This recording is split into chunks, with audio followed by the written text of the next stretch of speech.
Yo, Didi,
Hey, Bonafides, and YouTube otherwise.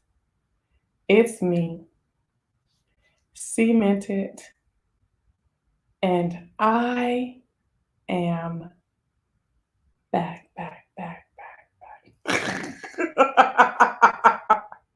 How y'all doing? How y'all doing?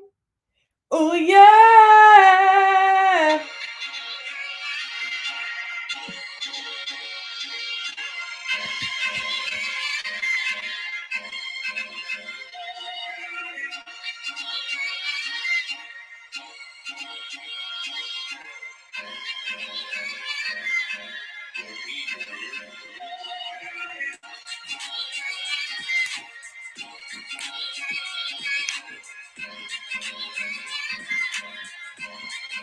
Sorry, what is it?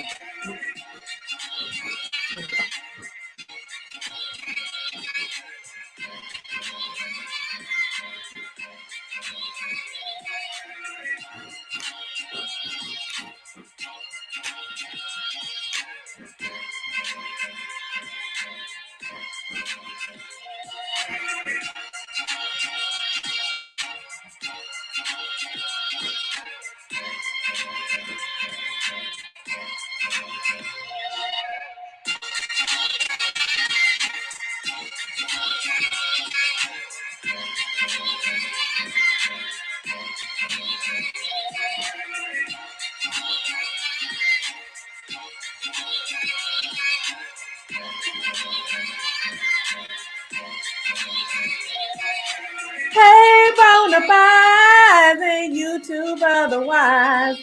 It's me, Cemented, and I'm back. I'm back with another video, and if you're in here, you're good to go. What's going on? What's going on? What's going on, y'all? I do realize that I am 2 hours late. Please forgive me, 2.5 hours late. Please forgive me, but I had work to do, and then I had to watch the show again. because I watch it once for fun. I was gonna come off here off the dome, but it was just so much that I wanted to talk about. And I missed 3 and 4 episodes, and we're gonna talk about all of that too, okay? Excuse me. Ooh, child, I'm tripping. Y'all, let me tell you something. Update on my health. Baby, I'm just making it do what it do, okay? I'm taking this medicine so I don't have to feel nothing, okay? Now, one thing I have learned is that this medicine is now lasting longer than it had been. But baby, when it come off, the pain is still the same. So I don't know what that's about, but I guess you probably just take the medicine till, but I don't know. So that's where we at, okay? I ain't doing a whole bunch of moving. I did a lot of moving this weekend, and by Sunday afternoon, I was laid out, okay? And that's real talk, okay? What's up, Mr. Mita Joe? Mika, Mimi, and Miss Hall, what's going on? So that's the update on that, honey, okay? What else was I gonna say?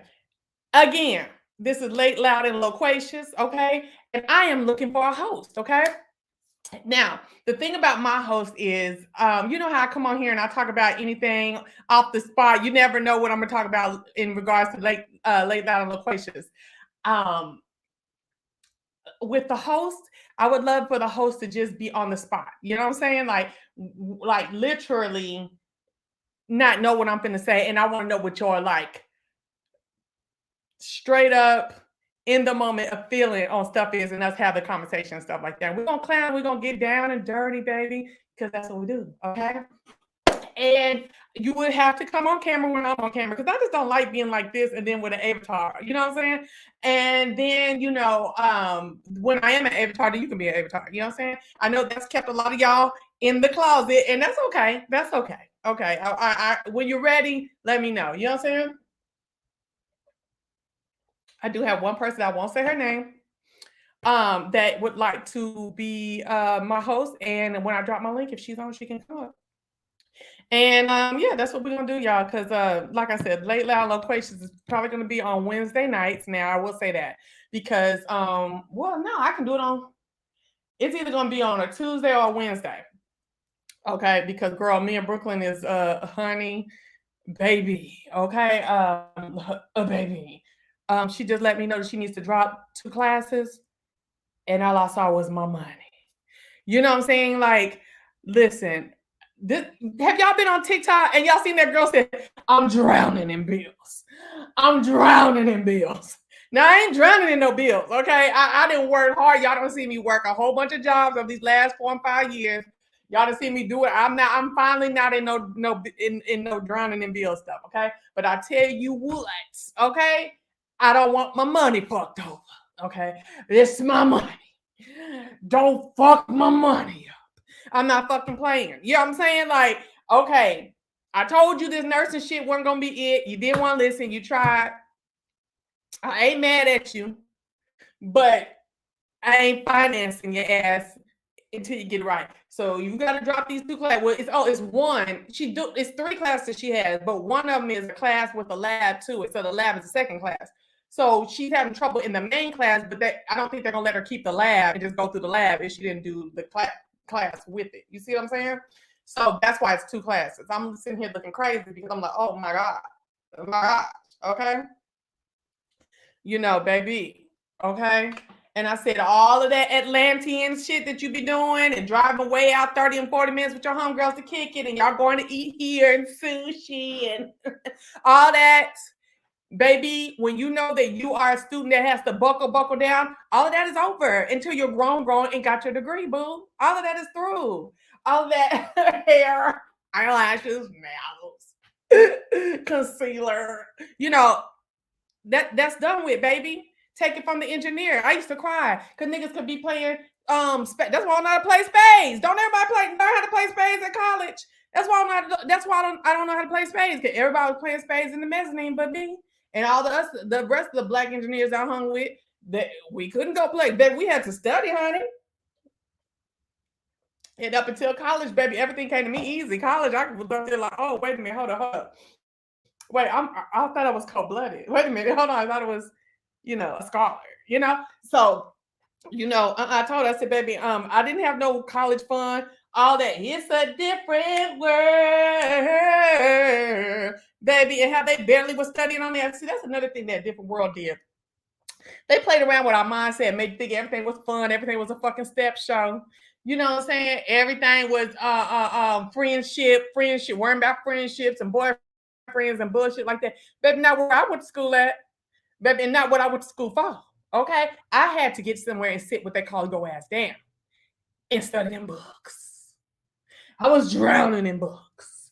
I was drowning. Baby, you didn't see me. You ain't gonna see me. What she say? Every time I step out that door, it's $2,000. Y'all wish I had her on TikTok. Next time I see her on TikTok, I'm gonna have to put it on my stuff that I be showing on my Late Loud and Loquacious, okay? Which I tell you, okay? But I was drowning in tests. I was drowning in textbooks.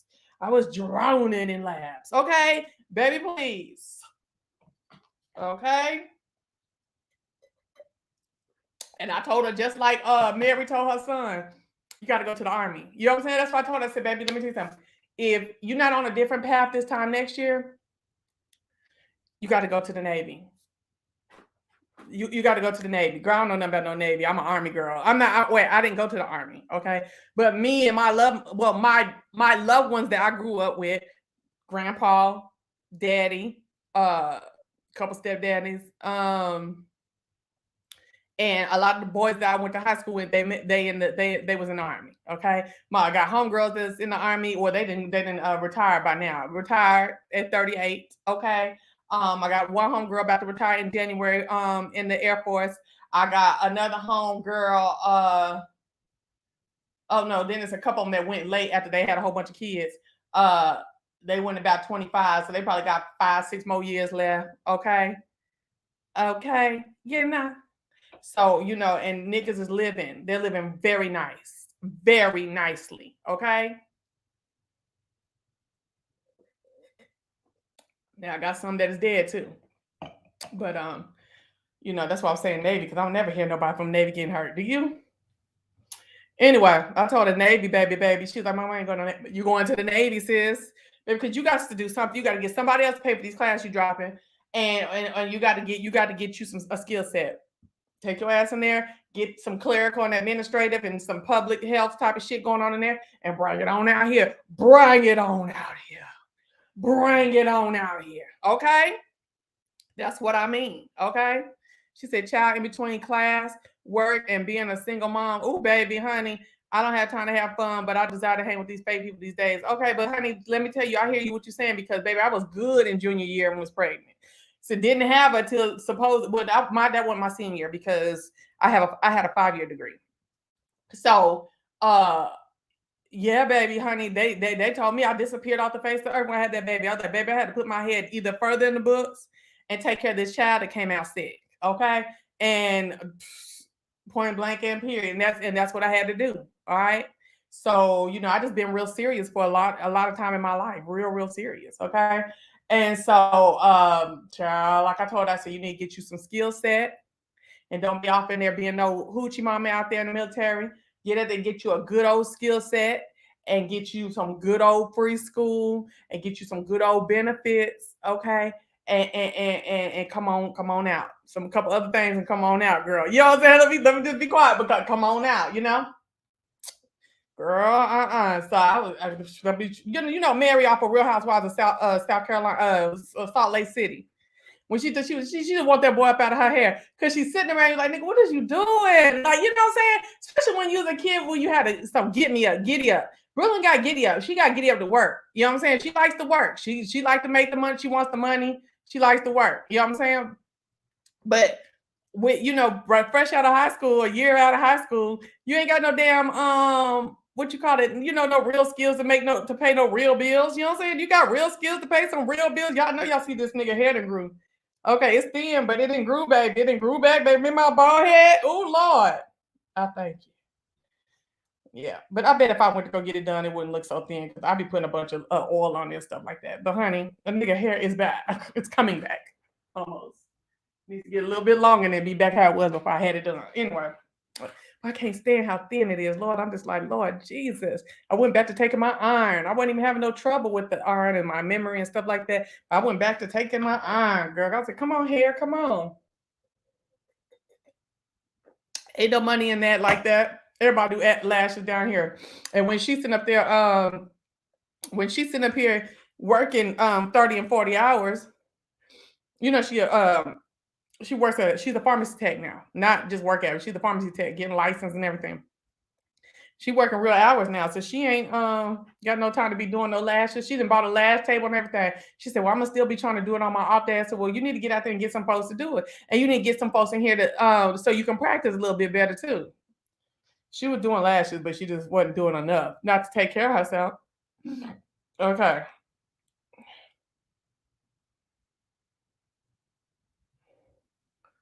Who? Who not doing that? Oh, you talking about Mary?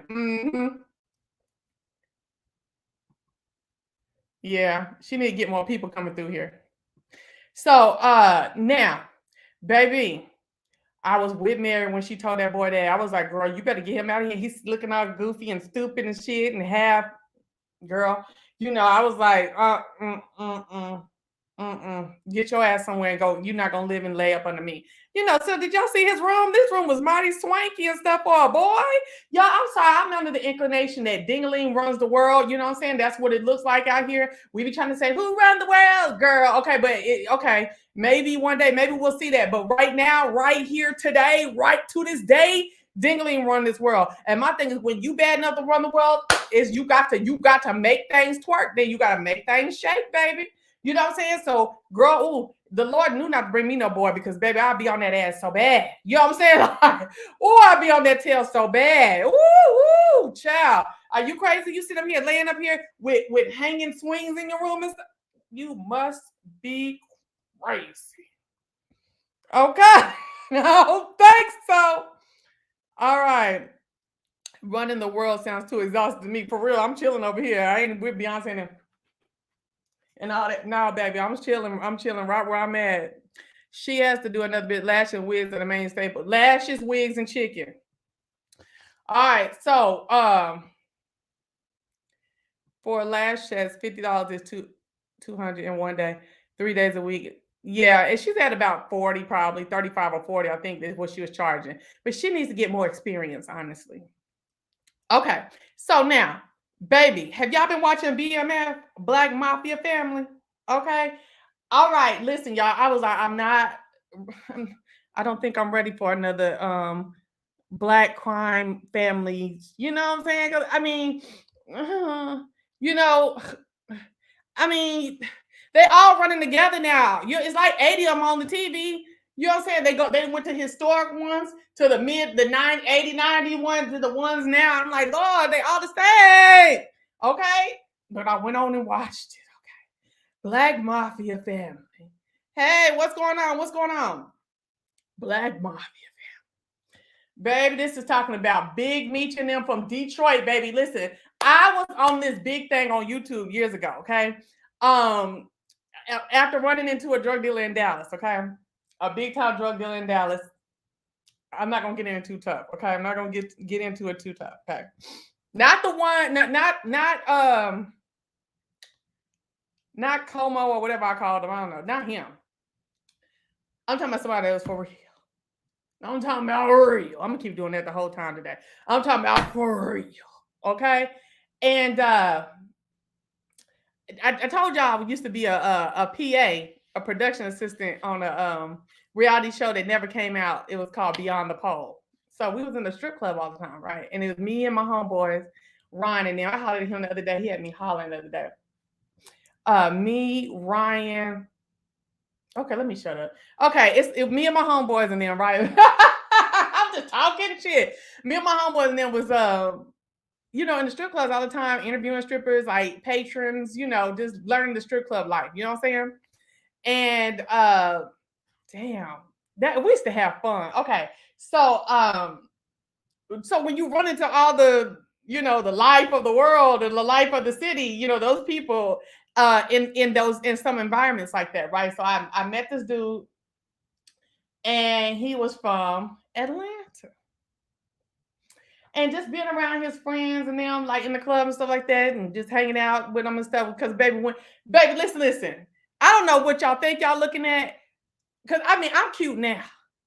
Oh, But when I was 25, woo, girl, 25, 26, 27, 28, 29, 30. Girl, bye.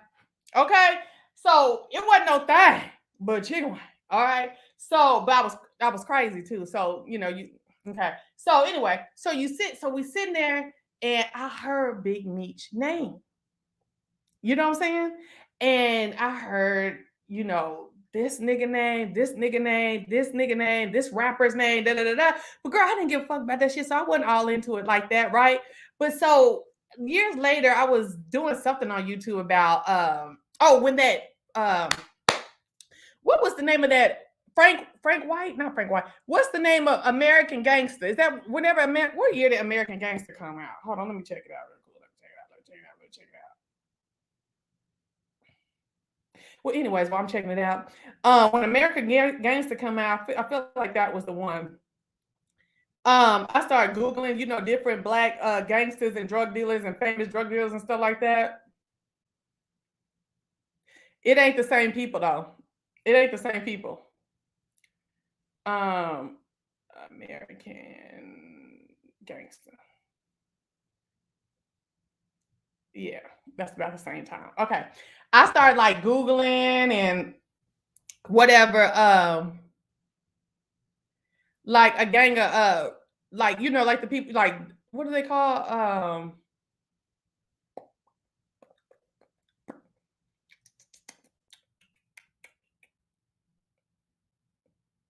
girl, I'm still thinking American Gangster. What do you call them people? Like the drug dealers and stuff. I'm tripping like a motherfucker. Drug dealers and stuff like that. And because I'm reading what y'all saying, I know there is a show that's called Beyond the Pole, but that's not the same people that I was working with. Now I don't know if when I quit on them hoes because they was fucking with my money, if they done sold it to somebody, but I already seen the rights, like when they give you all the who's all involved, it ain't none of the names I know. So it's not the same people. Okay. So yeah, Denzel played the Frank White man. Yeah. So okay, let me get back on track. I know it's more me than y'all. Hold on. Okay. So I started just looking around at people, at gangs, because like I'm one of the people who go start studying. Like I would take on a topic and study it all year. Okay. So I ran into, and then that song, they call me Big Meech, Larry Hoover. And so, me just hearing it in the crew with them niggas. And then also like studying and then seeing videos or seeing movies or seeing whatever, I ran across a YouTube video talking about Big Meech and the BMF crew and all them and stuff like that, running drugs from Detroit to Atlanta. And it wasn't okay. Hold on. When I found that out, is with me and this girl that I was working with she was from Detroit. So this is 2012. Hold on. By the time I actually saw the YouTube videos about it. And we was in the club somewhere and they was talking about drug dealing and something. And she was like, I'm from Detroit. Y'all heard of Big Meech and them, woo, woo, woo, woo, woo, all this stuff, all this she was doing, right? Thank you, BQTV. She was doing that. And so, and from that conversation, I went to YouTube. And so then I saw all the videos and stuff like that. And I saw how they was kicking it and they were fabulous, honey, and da-da-da-da. So when I found out, when I said BMF, I didn't really know what that was because I had forgot it's 2021. And then Black Mafia Family, I was like, I don't know. But then when I heard it was the story of Big Meech from Detroit, I was like, oh, I watched shit about that. I looked up about him and his brother and stuff like that. So yeah, I'm going to watch this for real. Forgot about it, was talking on the phone about it yesterday, watched it. Okay, so check this out. Baby, I am all for his son playing him. Okay? I am all for his son playing him. Okay? I love shit like that. Just like Ice Cube's son was playing. Was he playing him in the because I never saw that movie. Ice Cube was playing him in the NWA movie or something like that. I love stuff like that. I love it. I love it. I love it. So his son is actually playing him. It's about two brothers from Detroit and their family like blood and their family in the game. Okay. And they take you all the way back to the early 80s, mid 80s, and stuff like that, through the 90s and into the 2000s, because they got arrested and went away for 30 years in 2005. One of them just got released in May last year, the younger brother, Terry. Okay, so they take you all the way back. That the daddy had a good job. To me, the daddy had a good job at General Motors. I used to work at General Motors. Okay, I worked as a engineering intern in 2000 in 1998 to 2004. It was making like $22 an hour. Okay, and that's back in the day. So I know that even back in the day, they had to be making some goddamn money. You know what I'm saying? Oh, did he? Um, they you know, I thought the damn what do you call it? Factory jobs was the lick, right? Girl, they talking about they living in, you know, where they got a hand-me-down clothes. I'm like, who don't got the hand-me-down clothes? My parents made a lot of nice money growing up, and my sister still wore my shit. You know what I'm saying? Shoes went around, you know, however they need to go around, depending on size and stuff. They're like, okay, and y'all living in a house, you know what I'm saying? Even though the house look ragged as hell. And I'm just like, okay, so what about this like semi-middle class makes y'all go run up into selling drugs? Well, then we find out later on that they just like that, they just like the lifestyle. See, everybody be trying to holler, oh, we was broke, we was this and that. We were broke, we was this and this, we was living like this, and that's why I went and did start running drugs. No, baby, not for what I was saying. Yeah, y'all was late on the yeah, y'all was late on the at one point they tell you that the house was in 2 months late and was gonna go into foreclosure, right? You know you're gonna get 3 months, baby. But baby, foreclosure, foreclosure shouldn't turn you to no life of drugs. You niggas wanted to run drugs. That's what that was, okay? So it just goes into their whole family and, you know, their family dynamic, and it's a tale of two brothers and this, that, and the other. So, you know me, I'm one watching about the acting, okay? So like I said, old boy's son is playing him now. He might have been wanting to be, he's about 21 years old. He might have been wanting to be an actor and stuff for a little while, maybe took some classes, maybe he even went to school for it. He's doing an all right job. You could tell that he was new. I had to go look. I was like, "Who is this actor?" And that's how I found out it was the son. Cause I was like, "Okay. I'm trying to hang with you. I'm trying to hang with you." You know what I'm saying? Because he good. But you know, niggas want to say niggas can act when they can say fuck good. You know what I'm saying? But it's all right. It's all right. We got some corner boy drug movie staples out here, baby. We got old boy from The Wire, Barksdale. He old now. He old gangster now. You can see the little wrinkles in his face and everything. We got Barksdale. Okay. We got the black cop that he dark. What was the movie? What show did he play on? Hold on, let me show y'all who he looked. I'm just gonna look up the cast. Okay. We got Avon Barksdale. I mean, it wasn't really Avon Barksdale. He was really somebody in their neighborhood or whatever. But we got the dude that played Avon Barksdale up in here. Okay. We got hold on. What is this called? BMF cast.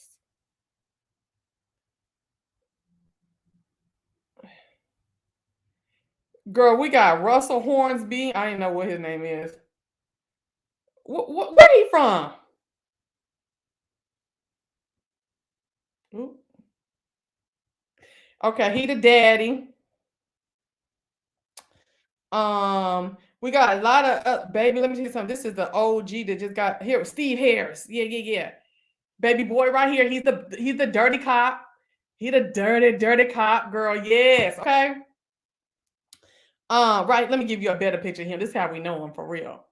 Where he from again? Let me look him up. Where he from again? Ooh, them lips. The Practice. Nah, that ain't where I know him from. The Rock, The Mod Squad, Minority Report, The Batman, Heist, Friday Night Lights, Awake, Bringing Down the Diary of a Mad Black Woman. Oh, no. I don't know. I don't know where I know him from, but I know him. So, okay. Baby, this dude right here is so sexy to me. And he's the dude who's coming back He done been in the pen and lost all his corners and stuff like that. He coming back to be back king. Baby, he fine as fuck to me. Oh, and he looked bad in the thing in the show too. Wood Harris, that's right. Wood Harris got a brother named who?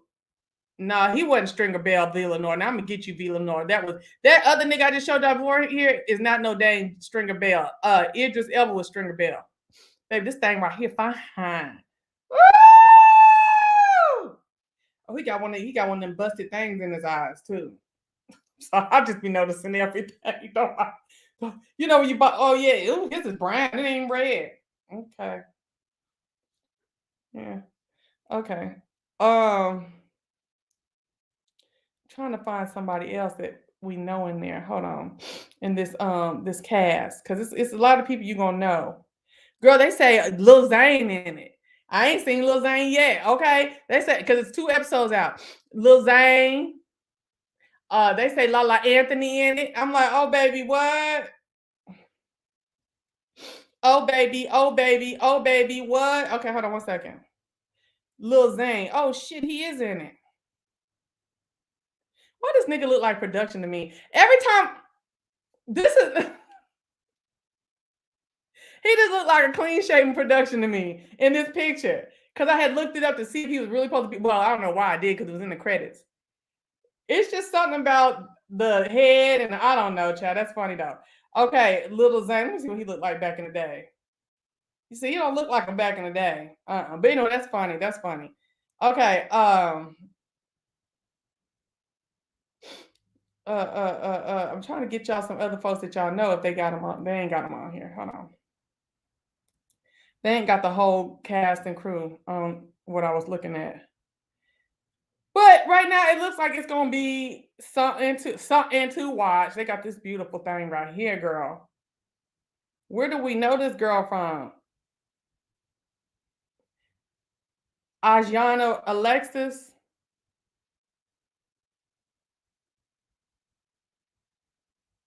I don't know, but she is gorgeous in this movie or this TV show. Okay. Okay, girl.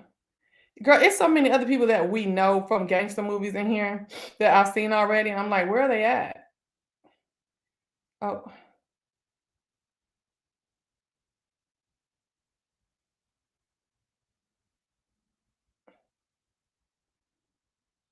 Hold on, y'all.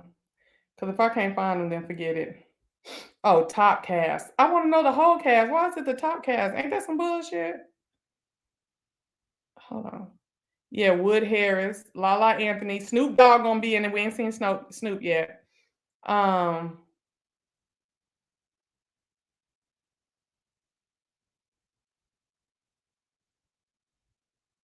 Sure, I don't know some of these people, but you know what I also know is it's a lot of people, a lot of black actors that we don't know nothing about that's coming up. You know, we grew up in the '90s with seeing the same 4, 5, 6 people over and over, and it's just not like that anymore. And I find it very refreshing. How about you? I definitely find it very, very. Girl, Eminem better be in some. Eminem better be. Eminem playing White Boy Rick. Girl, y'all got to go look up White Boy Rick in the videos on YouTube. Oh my gosh, I like White Boy Rick. Okay, y'all look up White Boy Rick in the videos when they take you through the all the little drug trauma and stuff like that. Oh yes, oh yes. Hollywood from Queen Sugar. Okay, I don't know. I watched the first 2 seasons of Queen Sugar, but I don't know who Hollywood is. Baby, they just said he playing White Boy Rick. I'm not finna play with y'all. Oh, this nigga here is in it.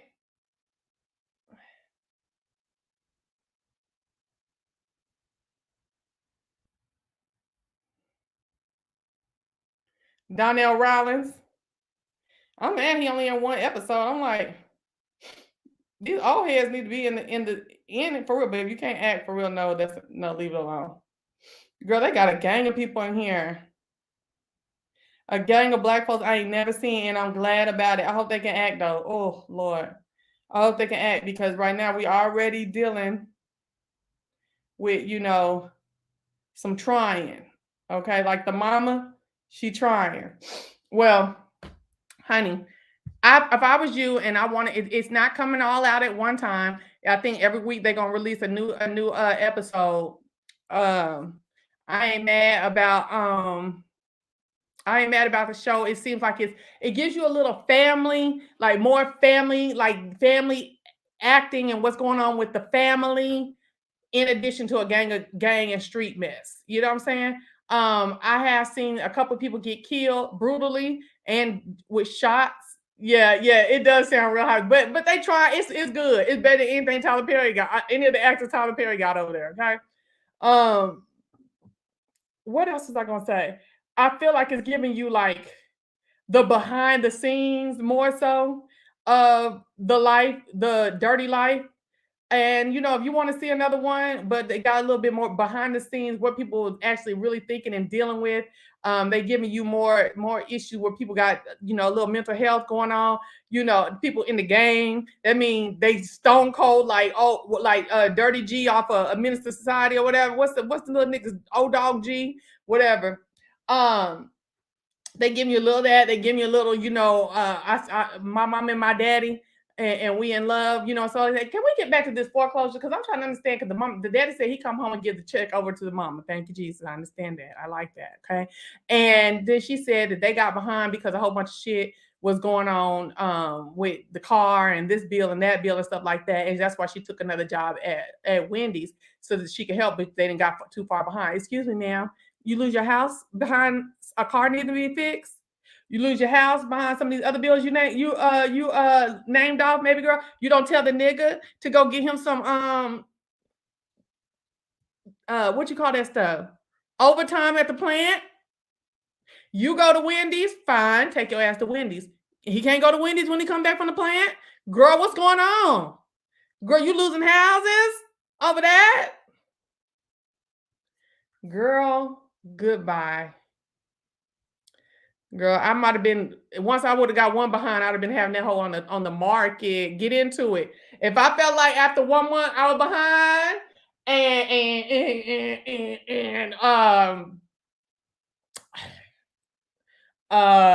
I didn't see no recourse,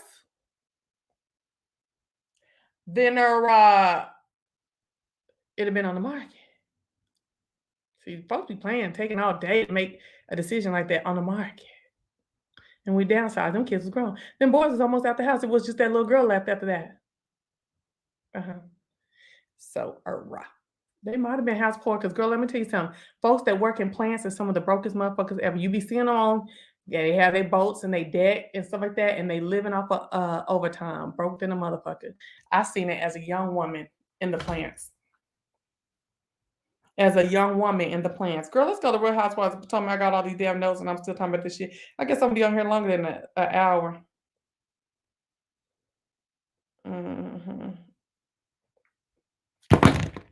Girl, and how about the younger brother of Michi, Terry, Southwest, what they call him, Southwest T, something like that. Like, shit, nigga, I need to be Northside C. Shit, I like that, okay?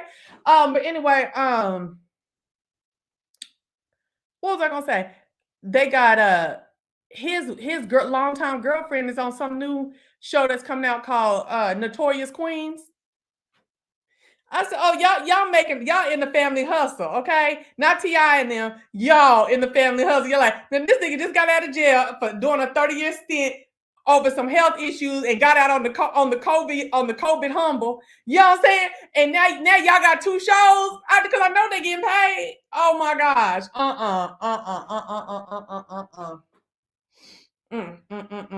I was like, child, I ain't mad, honey.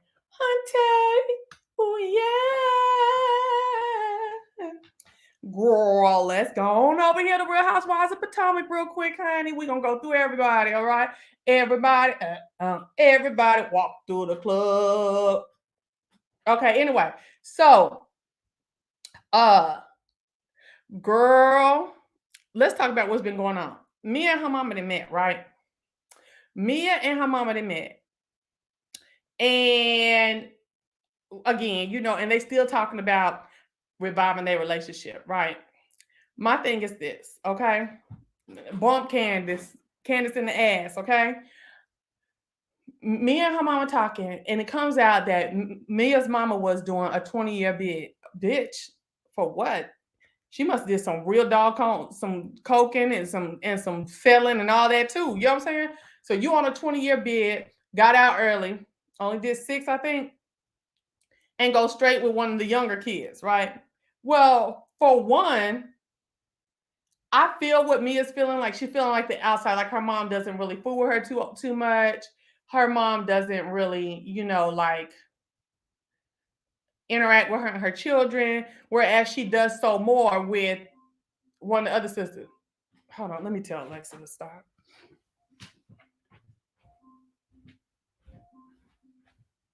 Alexa, stop.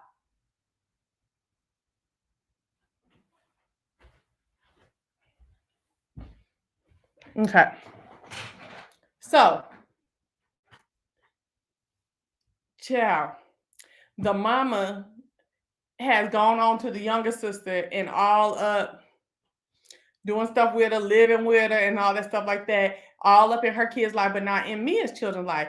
And I just don't understand people who leave their one child, two children out like that. That is a mess to me. I don't like that type of shit.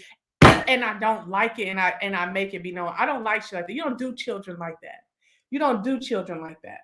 And I don't understand it, except that maybe because the mother doing all that time and being so messed up, just like she said, it's a wonder that she turned out like she did with having so much dysfunction in the house. You know what I'm saying?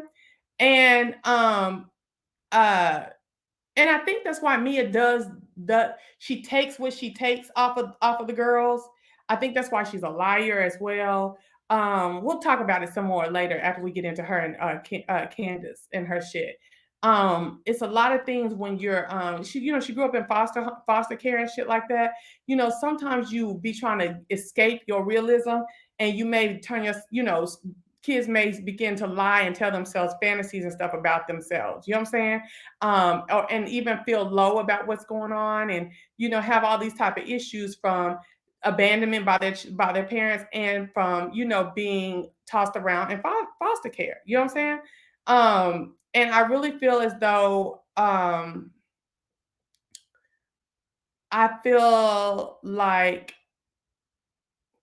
Mia lives in this, oh, my businesses, oh, my this and this and this, because she lives for the applause. You know what I'm saying? Because I believe probably just with the type of lifestyle that she says she grew up with, that she probably didn't get a lot of applause and felt a little out of place in places a lot of times. You know what I'm saying?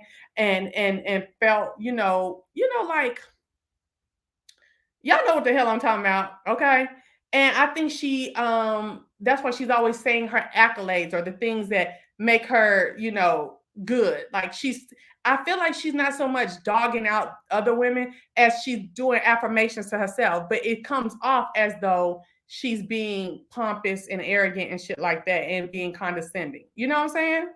I when I watch Mia, when she does this stuff, she says it's usually after someone has just gone very low with her, or she doesn't want to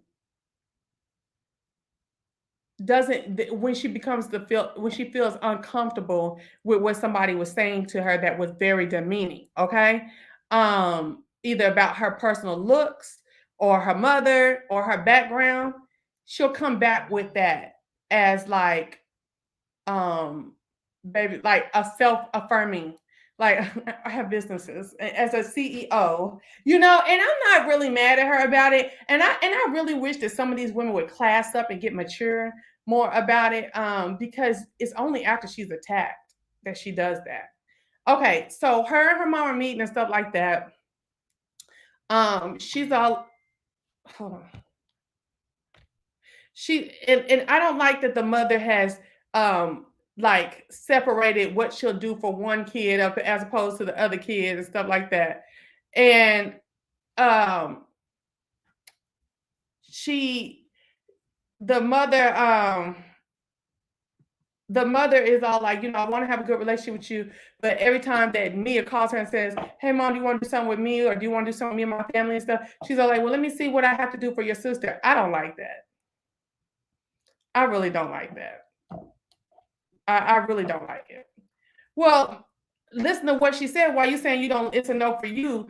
Listen to what Candace said. Candace said you barely made it on here. So I think a lot of the mess that you think Mia is doing, she's doing it to secure herself. Baby, it is rumored out there that Miss Candace tried to hold out for a salary increase and even try to stall, didn't come to the first couple tapings. And then when she got what they call ignored, she got her ass up and got to the tapings. I said, I believe she did, because I bet she thought, I got beat up last year and all this stuff that happened to me and stuff. I know you're going to pay me more. And they were like, we're not. Okay. Because although we had to act like we wasn't for that ass whooping, we're not, you caused it. So we're not going to pay for it. Goodbye. Okay. And I'm not mad at them. Okay. I don't think if Mia was not, she would never reconcile with her mom.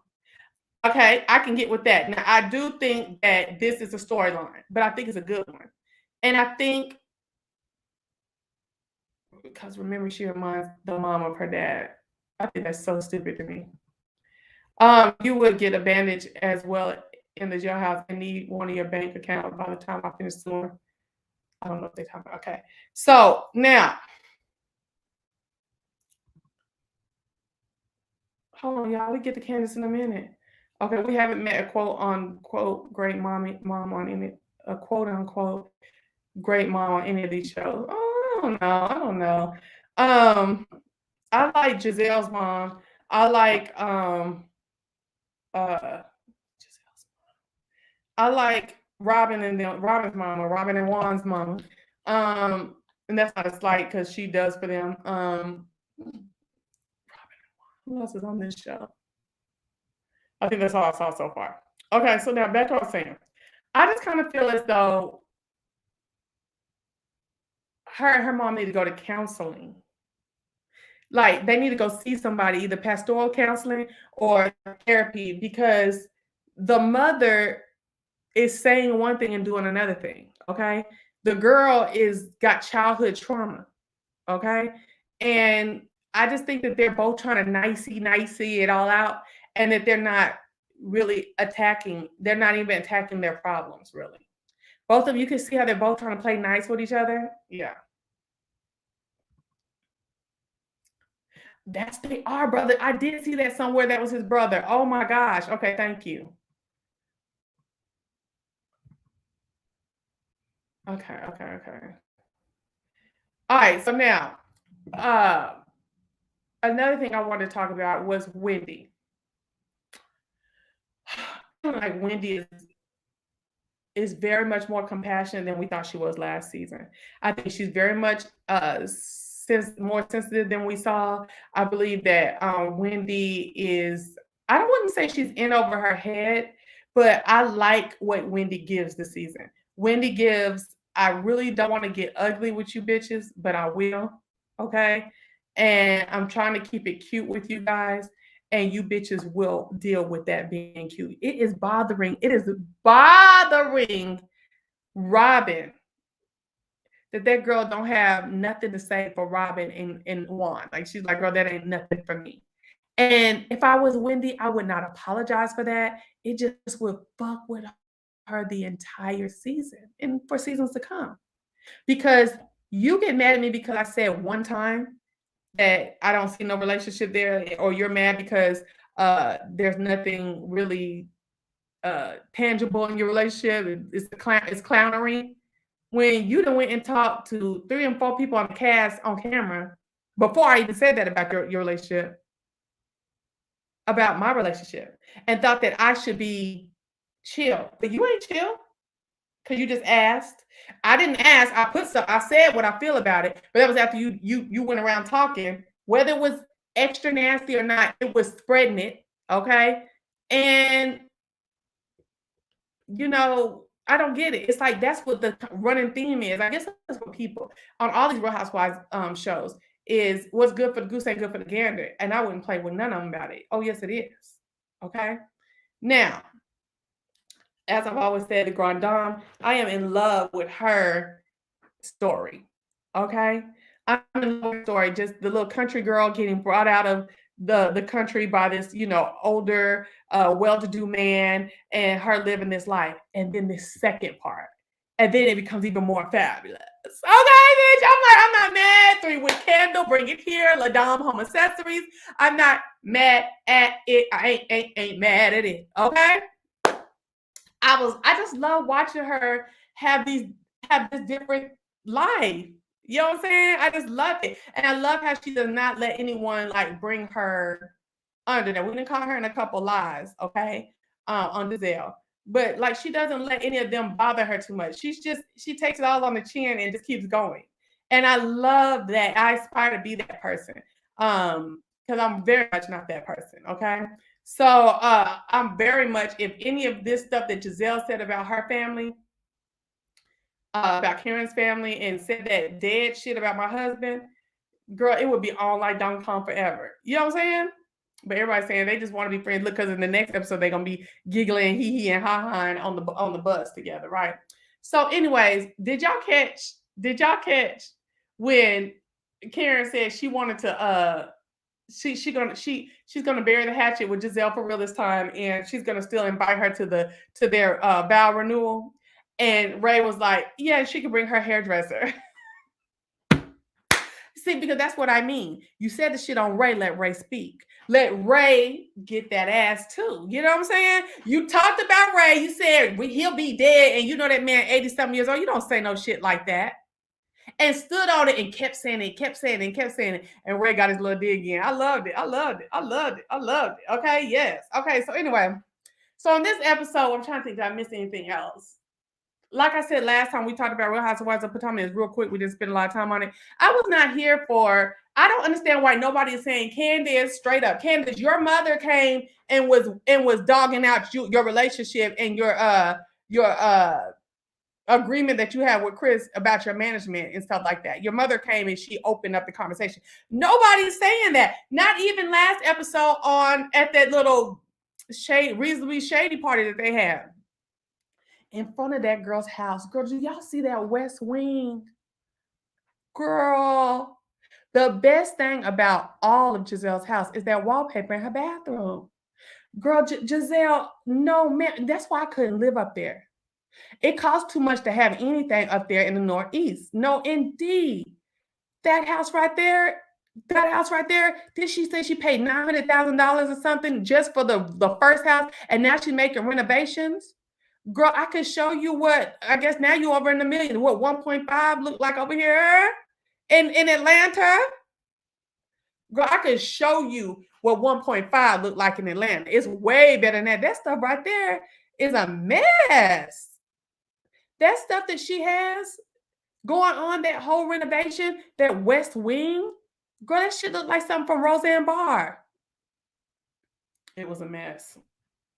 You knew it was a mess when you saw that none of her contractors had she doing it on a budget. They ain't got no covered cars, no wrap cars. It don't look like, this, it looks small business enterprise, that type of shit. Girl, no indeed. Y'all say, yeah, it's killing Robin that Wendy has absolutely nothing for her at all. Exactly, yeah.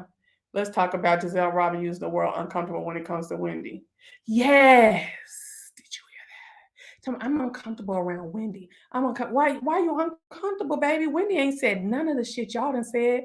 Wendy ain't went in none of the ways that y'all done went in. How y'all uncomfortable with Wendy? And y'all trying to say that so that the white folks over at the network, because they don't like the word uncomfortable and aggressive and shit like that. Y'all trying to say that type of shit so that they'll feel some kind of way about your safety. And then get rid of her. No, baby. I don't think it's going to work out for you like that.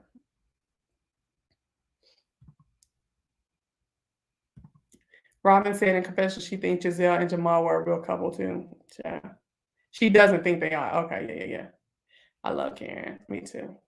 The fact that Wendy has smoked for Robin because Robin did wait.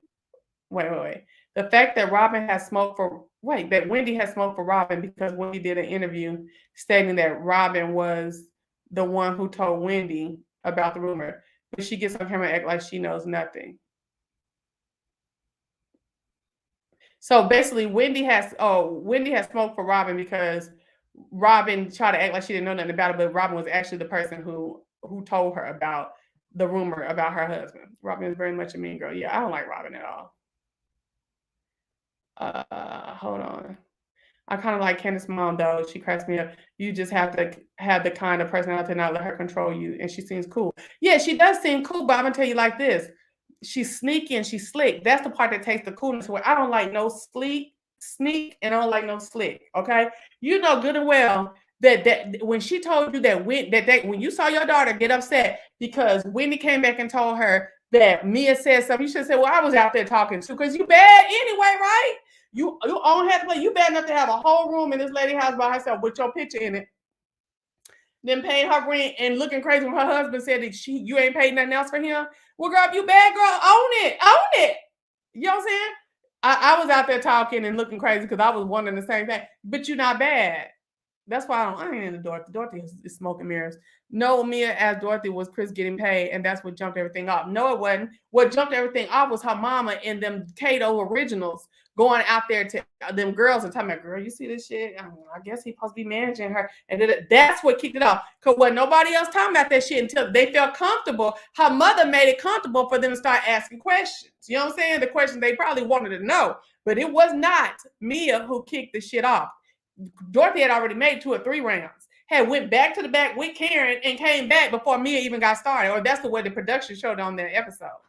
I kind of like, okay, hold on. Okay. They pulled the title info and Chris' name is not on the loan at all. Her mom is, baby. Girl, no. Nothing else can come together, Mimi. Nothing else can come together after we saw that West Wing add-on, girl. That is some Roseanne Barr. That is some girl. That is some child. What else did we used to watch? Little House on the Prairie, where Laura and them used to sleep. That type of mess. What else did we used to watch? Girl, that is some Everybody Loves Raymond House. Girl, get the hell out of here. Yes, that house. Oh my gosh. Girl, don't nobody care. That front door looks basically baked. And then did you see the girl, it's nothing lap for luxury. There's no living in the lap of luxury going on over there. It's a mess. Did you see the deck? No, God. That bedroom front door is a part of her west room. Thank you. Okay.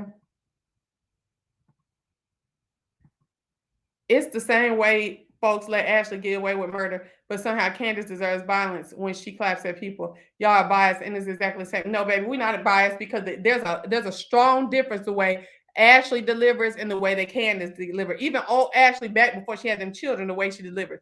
Candace does all that mess. She told that girl to get her hand in her face while she was pointing in the girl's face. Are you serious? With nails and everything. And she thought she was cute when she said, girl, that gets your ass whooped. Ashley don't do that type of stuff. Ashley don't do that. Ashley be woo woo woo and sit, with her beard, girl. How many times they gonna show this lady with a beard? And she really coming on here with a storyline of mommy, even though mommies can have beard. But girl, every time we turn around, you drinking out the bottle, girl. You can't even put it in a little piece like this. What's up, Polo? Yes, she big. She mad that Mia got in good with the mom, and she know the mom is going to spill the beans. Exactly, and Mia gonna bring it back. Looks like one of those 80s wood siding ranches. Okay, you are actually very mean-spirited. I didn't say she wasn't mean-spirited, but hers is different than Candace. And Candace's is loud. It's all day long. It's unwarranted. Everything was going good before Candace even got her funky ass over there to the place. And then even before that, what was it? Wherever they was at before that, Candace came in to kick up some bullshit. So no, I'm not trying to hear it. Ashley know how to go and sit down until it's time to bring some bullshit. Candace come in the room changing the whole damn mood with some bullshit and then don't think nobody supposed to clap back to her. Please. And she even more bolder now because she need the check to pay that damn house and pay them damn parking lot videos and shit like that, and to sit up here and bring all the smoke that she got now because she won't hope to get some more money next season. And she probably thinks she's safe to talk shit after all that shit happened with Monique. No, bitch, I see, not you, bitch, but that bitch. I see what that bitch is about. Candace is smart and witty and they cannot hang. Girl, boo. Girl, that girl couldn't talk about my hands and until her nose was fixed. That Wayne couldn't talk about my hands nor my feet. And she's very high school with herself. Your mama, and you got big hands and a leaky booty and a leaky titties and leaky lips. What kind of stupid stupid shit is that, Candace? And then you always come in with some kind of adornment on your shirt, some kind of adorning shirt. Like, bitch, just be yourself. You're so fake. You don't have nothing but fakery and phonery and bullshit to bring to the table, bitch. It is very much warranted. She's no more mean and bold than she is. I'm gonna let you talk, but we ain't going for it. And so the Candace with her ghetto and loud ass and aggressive ass. Aggressive and demeaning and negative ass. She need to be gone too. Hey, yo, baby, yo.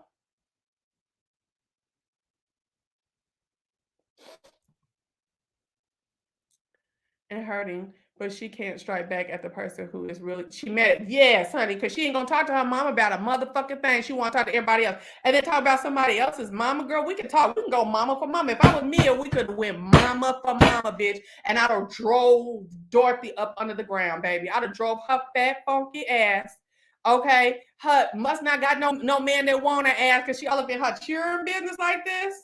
Her half ass kid ass. Where the other kid at? What they doing? You know what I'm saying?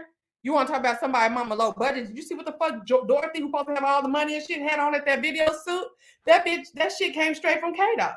That shit was straight from Dress Barn.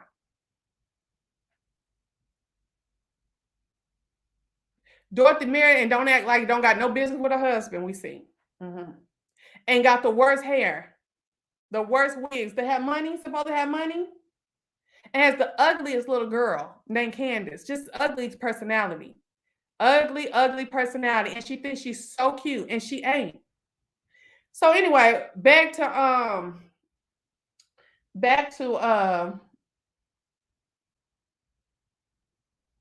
I guess we can talk now about this season, this episode. Okay.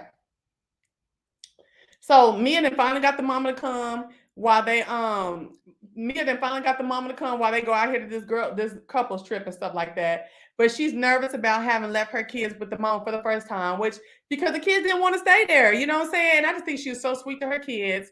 And had a I think what she said is right. Her and G are one way at home and another way outside the house. Okay.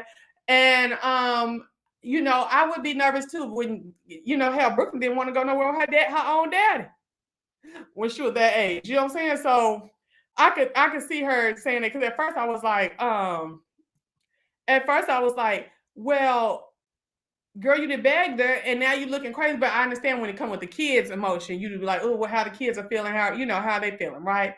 And G said, listen, I'm really not liking going out with folks that I don't know because I like to turn up and I ain't got time for folks I don't know to see what they gonna run back and tell, how they gonna act. Then I got to go with these cameras, and I'm a fool. I can't help myself. You know what I'm saying? He's like, I'm gonna go to support you, and I was like, okay, I really like that. Good, G. Okay, and I was like, well, I already seen the film parts of you acting a fool, G. But if I wish they wouldn't have showed us that because baby, it would have been even better when we got there. You know what I'm saying? But we're gonna get to it. We're gonna get to it. Okay. Candace's jabs are really well. Candace ain't shit without her mama money. Her mama money. Not her man, her mama money. And while we talking about, let's just talk about how I think Candace is really jealous of Mia. Because she keep worrying about Mia having found a high roller. You didn't, and you think you so cute, Miss Kinda America. You think you so cute and so jazzy. You didn't pull back nobody with no money. You pulled out somebody with nothing. And like everybody saying, hanging off of your coattails. I'm not saying that, but that's what the people are saying. That's what your own mammy is saying. And see, I think that's what you're mad about. You're mad because she does have a house, a life where even if she went on this show, she wouldn't need the money for she would be living high and living good. And that's what you're mad. That's what fuels you towards Mia. Because you had no problem with her. But she ain't though. She ain't though. That's the thing, okay? Yes. Okay. Oh no, I don't like Candace at all, honey. I grew up with a bunch of black bitches like that. I don't like that Escala girl either. I want. Please explain below how how I'm fitting black women in the box. Hey, Bridget.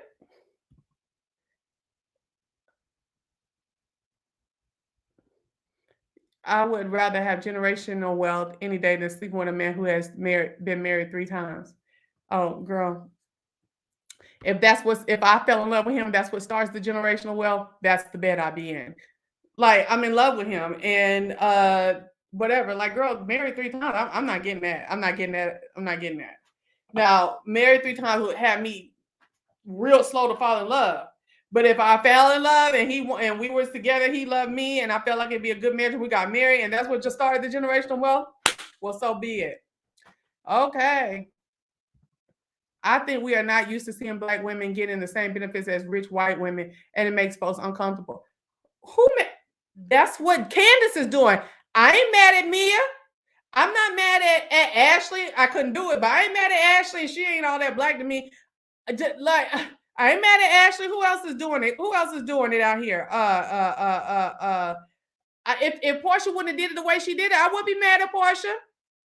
Okay. Nene, I ain't mad at Nene. Girl, y'all better stop getting my words twisted because I didn't say nothing like that. I don't like her at all. Her clothes are too much and she's putting on. Why? Why can't a Black woman wear frilly clothes? Look, I don't like her attitude, okay? And it seems like she's always doing. See, I feel like Candace don't have. She need to go see therapy too. She don't have a lot. She has a mother that was overbearing. I did too, okay? She just ain't came out of hers as fast as I did, okay? A mother that was overbearing, that you do this, you do this, you do this, and you turn like this, and you do da. And I feel like these adornments and stuff like that make her feel like something that she's missing. Okay. And I feel like all the adornments is, look at me. I'm a person. I'm not just my mom's puppet. You know, this, and that. I don't have a problem with Black women having lifestyles like a lot of rich white women. And I don't even know about having a lifestyle like rich white women. How about Black women to which capitalism has worked for them in their life?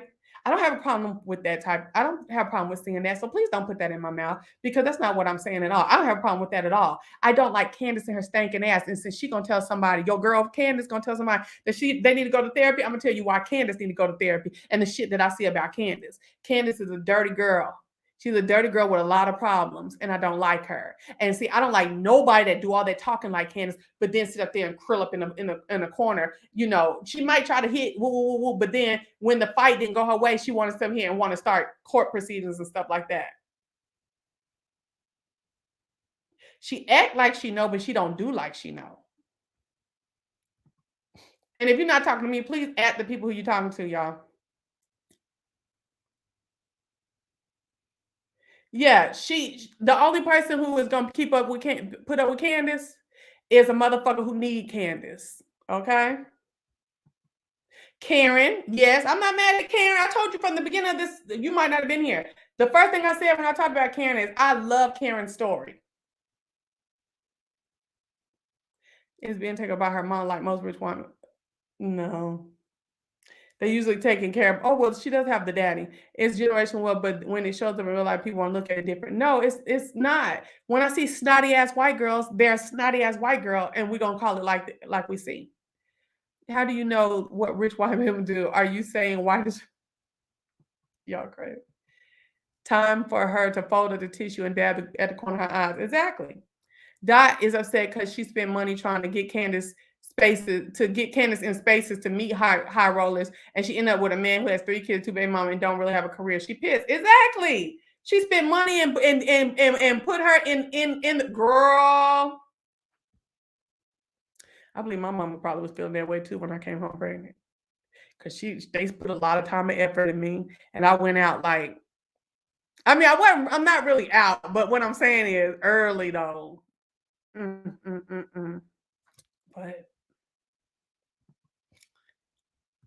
what I'm saying is that coming from certain means causes certain attitudes, and we call it spoiled when it's just natural byproduct that we don't like. It is more acceptable when it's no, it ain't. Not for me. Not for me. Okay, we saw Candace dad does not do that spoiled brat mess, and she has not shown him on the show since. Okay. At all. Break time. Hold on 1 second. I gotta get these under the break.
Ooh. Just a little juice. Just a little juice. Whew. You don't like Candace, but the day video, Mia and Candace did not have a problem until Mia started getting no. Mimi, I cannot believe you don't see this. Mia was listen. All the women wouldn't talk about that man's job. When her mama came, Mia couldn't help herself and asked her, "But why is nobody addressing the mama? Why is Candace not addressing her mom? Why does that mom? Why would she think she could ask you something like that? Or mom, were you saying anything? Why are y'all not addressing that?" Candace fans. Candace has a bad attitude. That's it. Very bad. And she's not all that cute to me. Miss Dot seems to do the same thing as me as mom when it comes to her daughters. It's a difference. Yep. Does Paris Hilton have bad attitude? No, she's likable. Why can't C be likable? Candace be likable? Because she stank. That's why. You can have wealth and a sense of self. She is a Karen. Who you talking about? I don't like Kathy. Paris does spoiled brat. I thought she did too. But I just said right because y'all know better than me. I thought she did too on the simple line.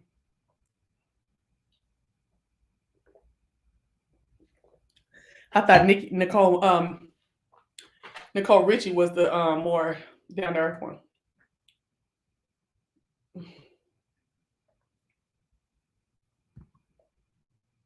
Okay, I'm done with all that. Child.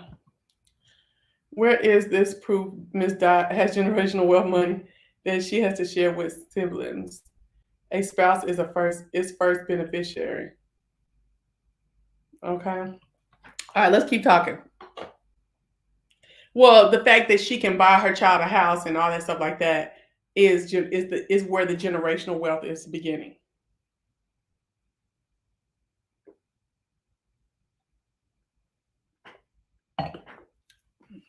All right.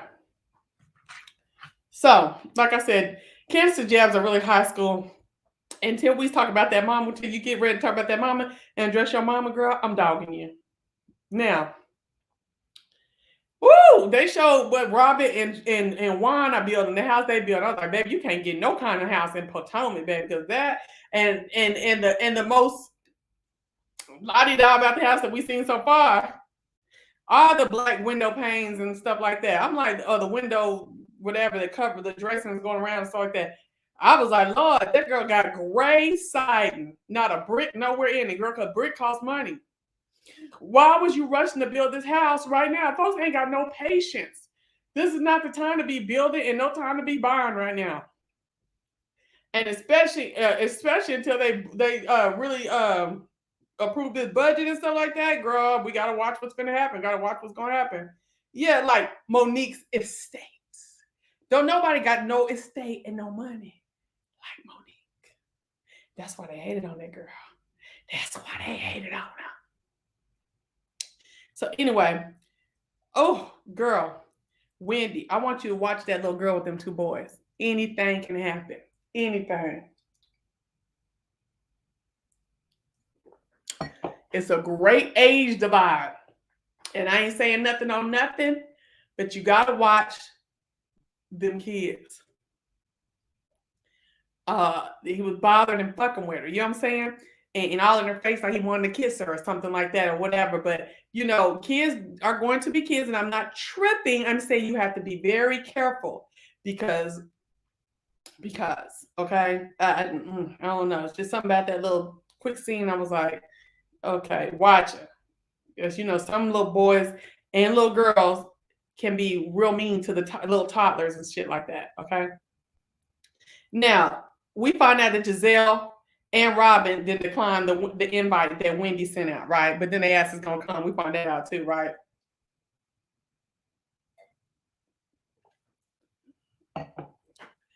And she gonna say, I didn't like your invite. I said, Giselle, you didn't like somebody's invite? You literally called them haters, friends and haters come over to my house for woo woo woo. You literally said that. This girl didn't even want to invite you at the time that the invitation was given. It was blurted out to her from somebody else, and then she was forced to say it. Oh, she did say, and you could bring your luggage. But y'all had been fucking with her the whole time. She wasn't even finna invite y'all at that moment. Girl, that was a trip to me. That is so funny. They tried to gaslight Wendy so much. Okay. Yeah, they had the nerve to hate on Monique. Yep. And Monique actually lives in Potomac along with Karen. The rest live outskirts. Okay. Generational wealth children have trust funds, and most parents help their kids with their first apartment or home, no matter their income. Just saying. Okay. Because I'll be helping mine. Just like I'm paying for her to go to school. It certainly is not, especially when she's not even tending to the business like she should. Right, exactly. All right, so I don't get Robin. Robin acts like she doesn't understand that her approach to Wendy is why Wendy don't like her. She sat there, she was like y'all brought up again after the ladies had like this big tantrum about y'all asking about her family and her marriage, right? Then you want to do it again under the reasonably shady party and try to do it like we're opening it up to everybody to say, is it reasonable or is shady? No, bitch, she already told you what it was to her. Damn what these hoes got to say. You know what I'm saying? Like, what is going on with you? Robin, that wasn't cute. And then you want to call her whack and girl, bye, Robin. Girl, bye. You mad that girl said what everybody else at that table said, what all of America watching is saying. It don't look like as much there between you and Juan. That's what it look. That's what you mad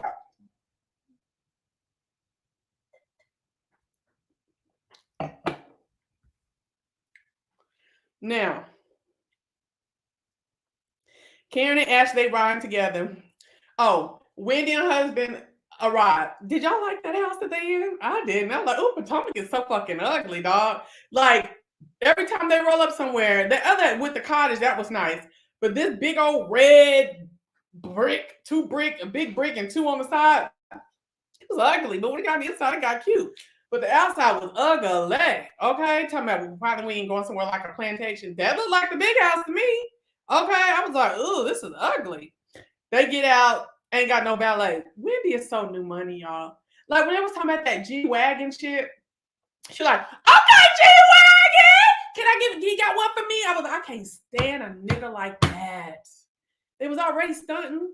Like you could have been like, okay, cute, and go on. You know what I'm saying? But all that, okay, G-Wagon, jumping up out her seat and stuff. I was like, Wendy, you're so broke. It's not new money. It's a brokenness. And have y'all noticed that across all of the Real Housewives franchises, everybody's wearing a lot of obvious labels lately. Is that a trend? Like if it's Balenciaga, they got Balenciaga on it. If it's Chanel, it says Chanel. They got Chanel, the word on it. Like who does that with real money? Like who does that? Like who wears the labels on the outside? Oh my gosh, y'all don't let me come up and get some coin. No, purple label, everything. I'm not getting the shit that has the shit on the outside. I'm not getting the canvas bag. Are you crazy? Girl, I got bags in there now. I don't do canvas bags. Canvas bags? Oh my gosh.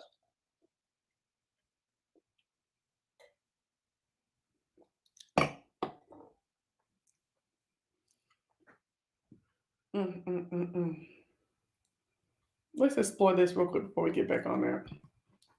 And I bet you Robin and Giselle hate the idea of a brown skinned woman having a better relationship than them. They will never say it, but they feel it. Well, you know what I said about Giselle and them girls? I feel like she ain't never been really too interested. I done said it from season 1 when I seen her, she didn't want to cook for them, didn't want to do hardly nothing. I was like, It was all like in awe of their yellow mama and girl, I don't know. So I could go for this. I could go for this theory right here. Robin is mad because her relationship with Juan is barely hanging on, and she's lashing out. Exactly. Oh, I like the windows too, baby. I want the outside of my house to be white and black. Get into it, okay? Yes, honey. Robin got a job by default because Monique quit. Oh, you think if Monique stayed, then they would have put Robin out? I don't know. I think they like that mean girl duo thing. They like Cruz, just like in on Beverly Hills. They like the Fab Fox or whatever they call them. Saying I hate labels all over everything. I like the structure of certain designers, not their name. Yeah, I don't think they get them. Okay, so Wendy, why you didn't have a valet there? Like, who does that? You should have had a ballet. I mean, am I? I don't know. Y'all tell me what y'all think about that. All right. Karen and Ashley were riding together, and Ray will be along later. Why, Ray? Tell me he need 3 and 4 weeks. Ray, why you need 3 and 4 weeks to plan in your schedule? I thought he was retired. Ray's a trip. Then I want to know why all the men stay asking for Juan. Because he was like, is Michael going to be there? Michael Darby. Is Juan going to be there? You know, I'm like, golly, these men really like them. So Juan, yeah, I thought Juan was looking good looking for half of season 1 until I saw how he was doing with this girl, right? Until I saw how he was doing with this girl. But then he wasn't cute no more. And he wasn't all that to be everybody be like, okay. I was like, Lord, all the men always asking for Juan.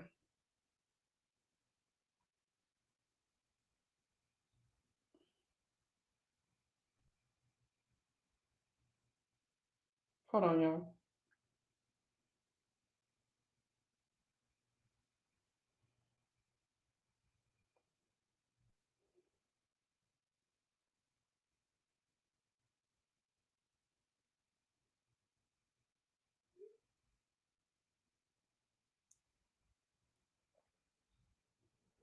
Okay.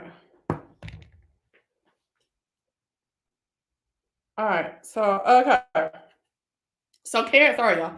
So Karen and Ashley, they driving together up there. Oh, I already said that. Okay. So girl, we found out in the car that Ashley brought a family picture on the trip. Now I sent Brooklyn at 6 years old when I sent her from Texas to Atlanta to come to a family reunion with her dad. I did make a whole album. It was about this big. It's downstairs right now with all of us, all her Gigi, her papa, me, her, you know, her friends and stuff like that in there, so she wouldn't get homesick. But actually, your big 37-year-old ass, what? I mean, why did they ain't come? It was a couple trip. They ain't come. Do you need a picture for real, girl? It was a couple trip for 2 days, girl. Ashley. Girl.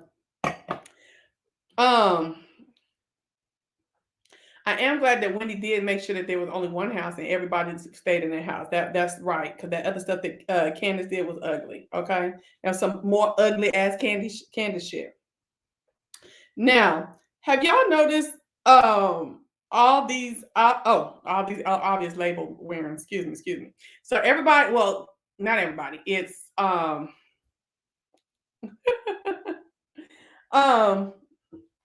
so it's Wendy and Eddie, her husband, G and Mia, and then old ugly ass Candace come in with her stinking ass attitude.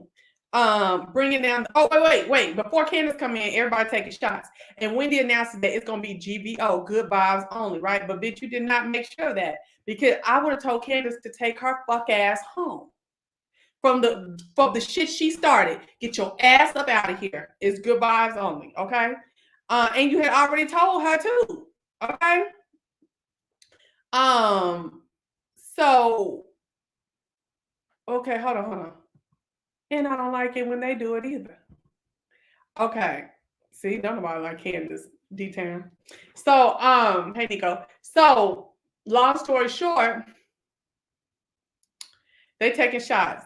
G is here for the 68 years old. My mama just turned 68 yesterday. Shotting it up, baby. The shots. He got a little chant for them to say. G is ready. G is like, nigga, y'all asked for it, you got it, okay? Simply got it. Candace and her little ugly ass come through there, come in after looking stupid, got something to say. half acting, you know what I'm saying, half being decent and in order and stuff like that. And then, you know, she started taking shots. She already looking at G crazy, you know, and how he doing and whatnot and whatnot. But baby, we was looking at Chris when he was up there knucking and bucking with that old ass man and trying to be a vanilla chocolate. Okay. I'm not here for that shit. She came in, started shit. What did she say? Okay, hold on.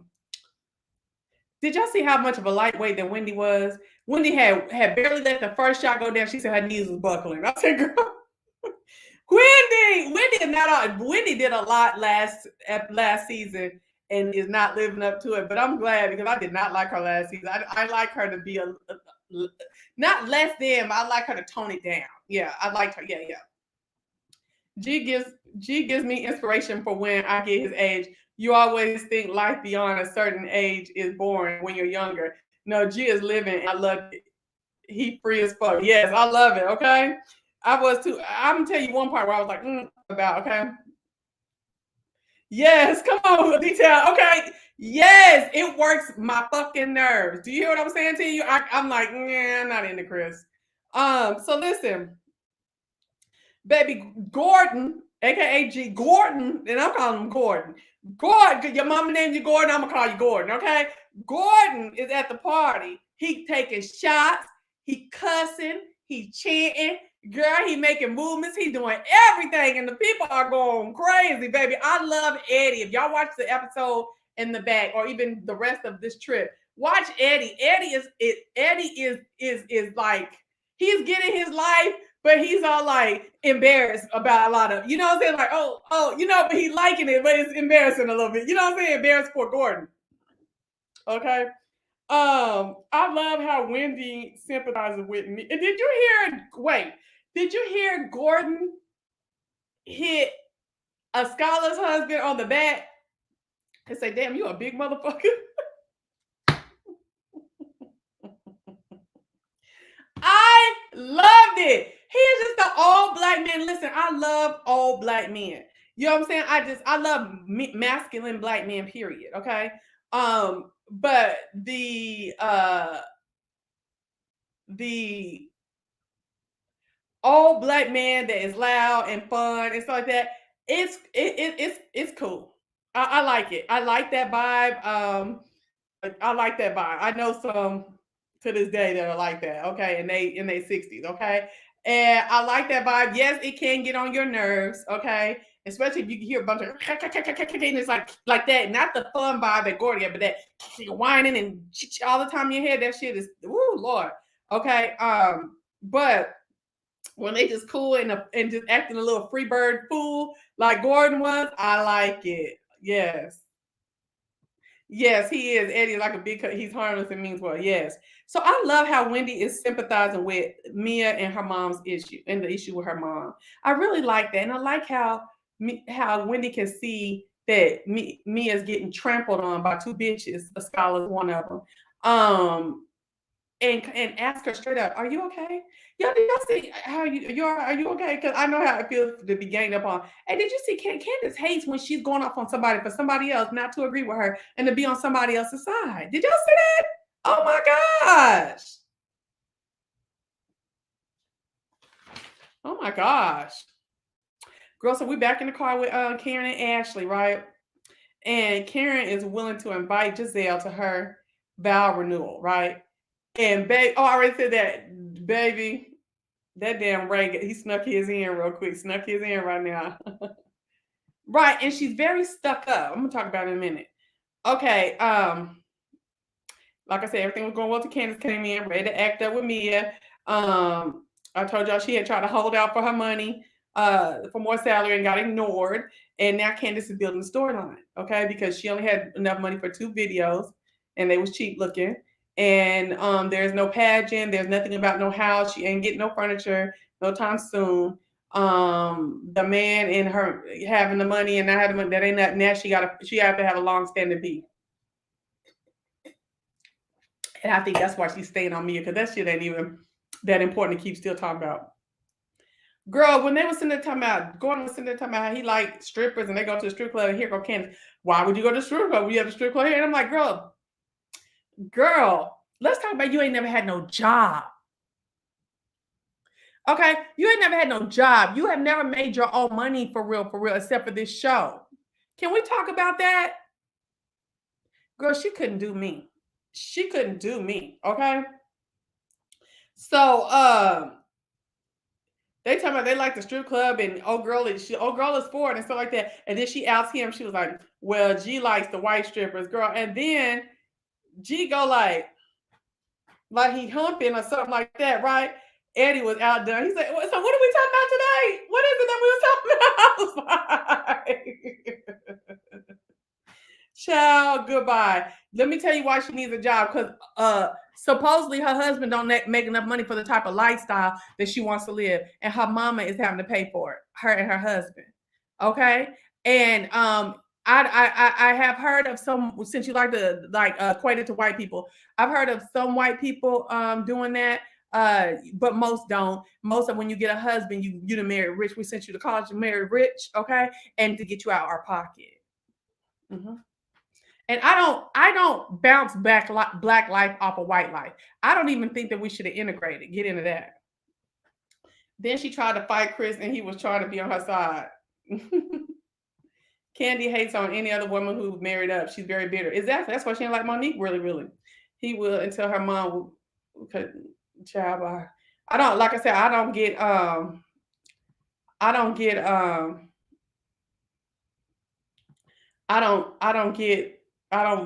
knock black life. I don't measure black life against white life. Like that. Okay. I mean, all lives are important and they matter, but what I'm saying is, like, I don't say we should do this because they're doing this like that, unless it's just innate. Like, everybody should have the same right to do the same things. But just because white folks are doing it don't mean we have to do it. We can, but we don't have to.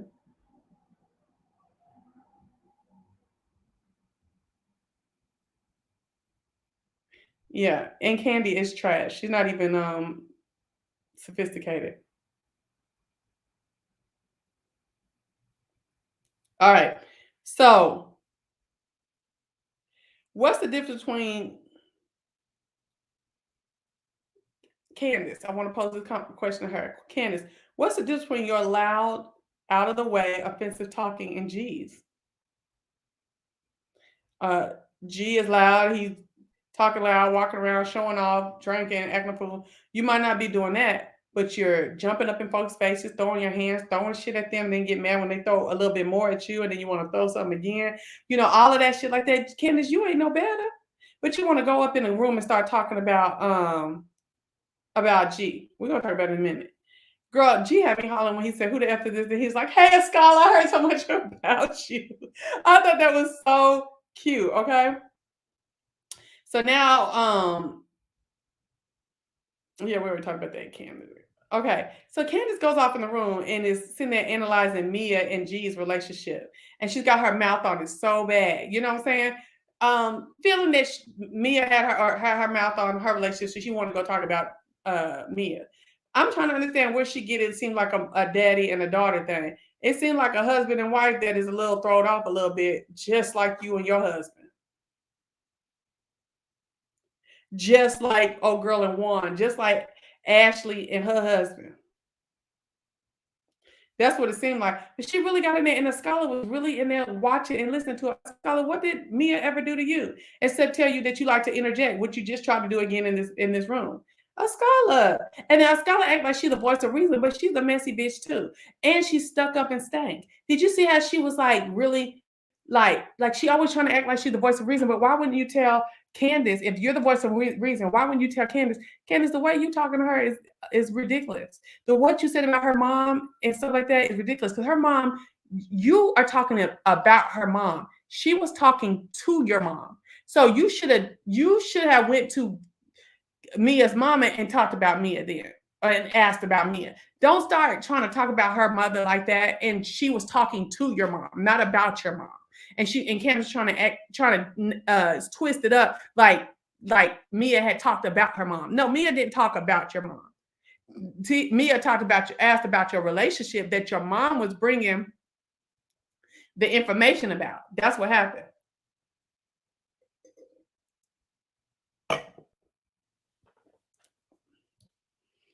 And I just didn't like Escala sitting up there. Escala's very, very stuck up. Even the way she talks and she does, I don't like Escala. She's not a good time girl. She's not fun. I don't like her. I love how Mia is not giving okay. Another thing. I love how Mia is not giving Candace all that she wants. She's not, she's like, oh girl, you have a problem, not me. Okay, yes, I was the stripper and the pimp came and got me. Cool, yes, and I'm gonna get on the phone with my family's friends because you're broke bitches. Now I don't believe she was really calling everybody broke bitch, but them two bitches at the end of the bed was broke bitches. Escala, you're broke, or you look broke, and Candace, we all know you're broke. Okay, so yes, while they were sitting, I'm finna talk about it. The lady, Candace, the lady said, I was not trying to talk about your mom. I hope to aspire to be your mom one day, you know, da da da da. Da. And she was like, oh, but my mom was never a stripper like you, or whatever she said about the mom. I was like, wait a minute, wasn't that a compliment Mia just gave your mom? So why are you right? Mia did clock it. Candace is a childish bitch ass brat. Oh, child, I can't do Candace.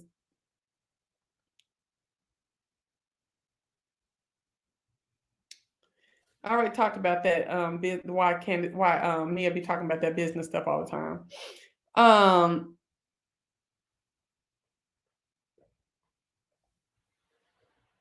Karen and Ashley will arrive. Wendy debuts her candle. I think the little wrapping is cute. Karen and the scholar pick the first room. This is Wendy telling everybody how they can pick the rooms. Karen and the scholar can pick the first rooms because they were out in the cabin or in the cottage at the last trip that they went on. Then Ashley, since it takes so much for her to get here, girl, fuck Ashley. And then Mia, because now Candace, didn't you say you even want her to be a part of the group? She's like, well, I did say that I did or whatever. And I was like, okay, they throwing jabs back and forth because the argument still ain't over. So they saying little stuff under their breath, going back forth, back forth. Candace gets mad because she gets to pick her room last. Candace is so what do they call it? It starts with an E, I think. Damn, what is the name? I mean, what is it called? What is it called? Like where she expects that everything's supposed to be her way or something like that. What is it called?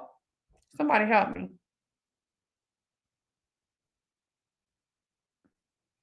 Entitled. She's so entitled. Baby, let me tell you something.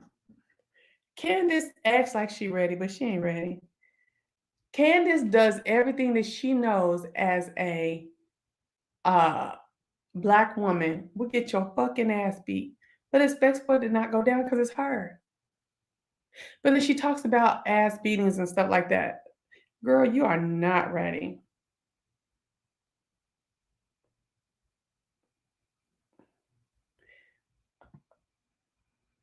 Uh-oh, uh-oh. I have sat here and listened to you tear somebody up on YouTube when they talk about you and your family. Okay, okay, keep going, keep going.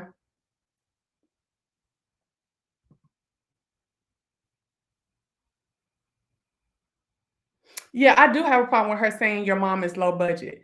Because see, the thing about it is you should have kept it on you and her. You could have talked about a whole bunch of shit about me and do. So yeah, I do have a problem with her saying that. Okay? I really do have her saying your mama, and we're too old to be saying your mama. That's stupid shit. Thank you, Nico. I'm gonna go back here to what Mimi said. Hold on, let me drop this shit down real quick.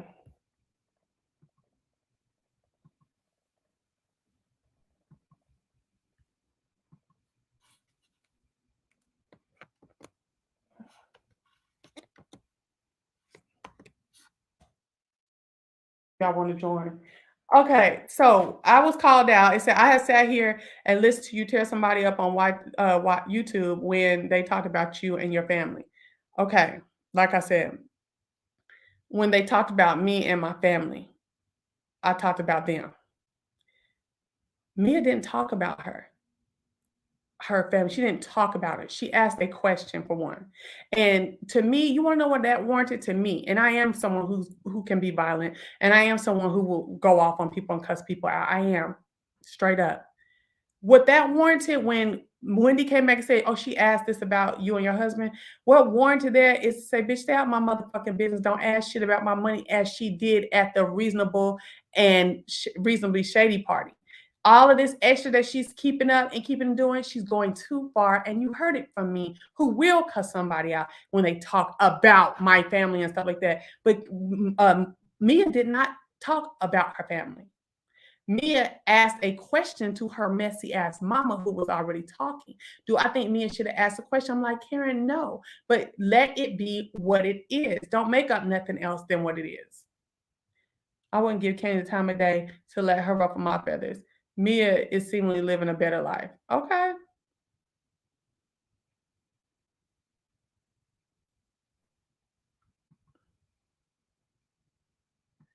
No, the words is high school. Well, then call it all. If the fighting is high school BS, all the words, your hands are big, your feet are big, high school BS. Girl, y'all being fake. Y'all being fake. I just gotta say, y'all being fake on that. And y'all know I believe in everything being reasonable in order. So no, someone talking about my child being slow, I'm gonna get in that mouth and that ass verbally on YT. Okay. Somebody asking, oh, Tracy. Tracy, I never addressed this. You want to know why? Because I could give a fuck. But she was off somewhere else asking, why is she out there? If she didn't got with that dude, why are they in her house? Or why they ain't moved off somewhere? Or some shit she was saying, or it don't look like her money came up. Bitch, it don't? Okay. Maybe it ain't supposed to look like it. Maybe it's supposed to be. Oh, and you know, a lot of other shit. But you want to know why I didn't address it? Because I didn't give no fuck. But let's say I was in the beef sector and she said that shit. Hold on, Mimi. Maybe she was in the beef sector and she said that shit, right? I would have just dog walked her. Yeah.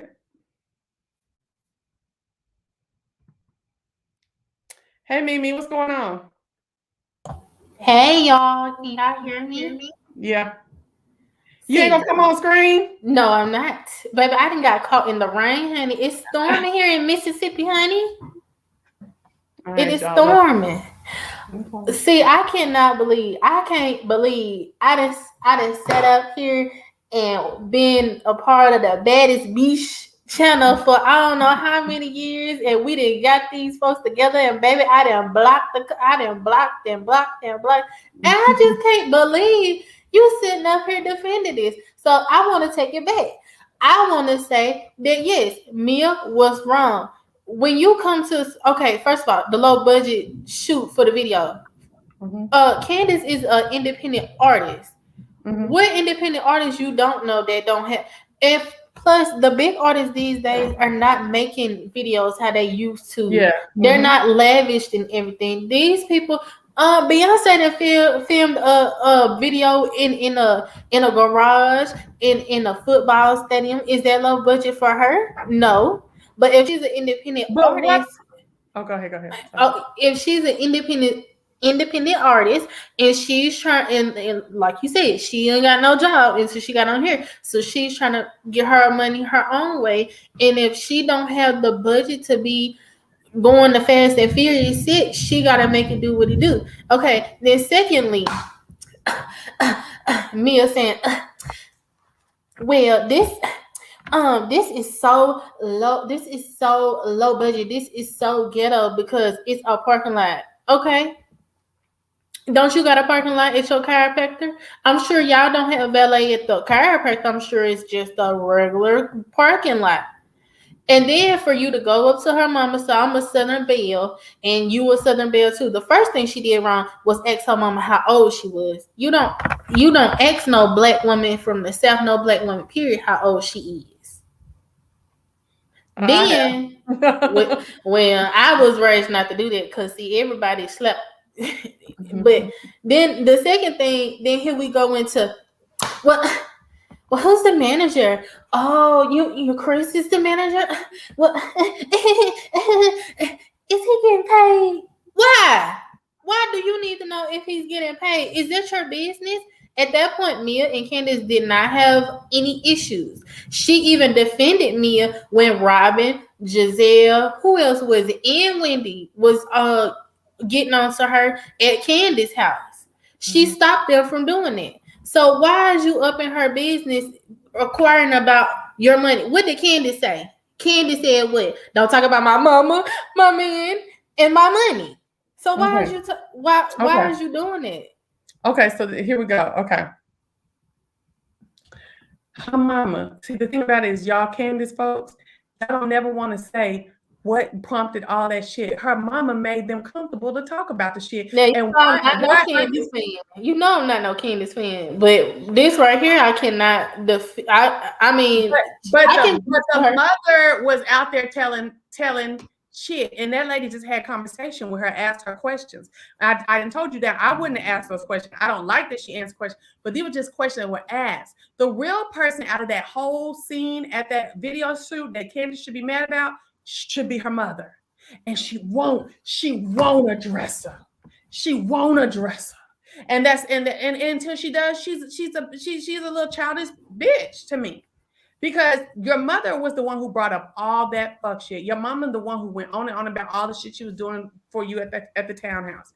It is your mother. Yes, that lady was wrong, but to keep going on episode after episode and you just demeaning her, you taking all that shit now feeling that you feel about your mama out on other people. And the reason why I can say it is because I was Candace at one point. You know what I'm saying?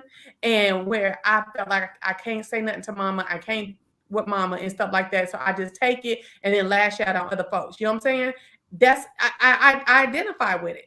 And that's what Candace is doing. And it's not cool. You are episode after episode after episode. You don't got none of that. And that little woman, when she did that little dollop like that by the island, you ain't gonna do it on Dorothy. You won't dollop on Dorothy. So until you do that, bitch, you done got your ass beat and your mouth zipped. Your ass beat by Monique and your mouth zipped by your mama, but you got it for everybody else. Bitch, please.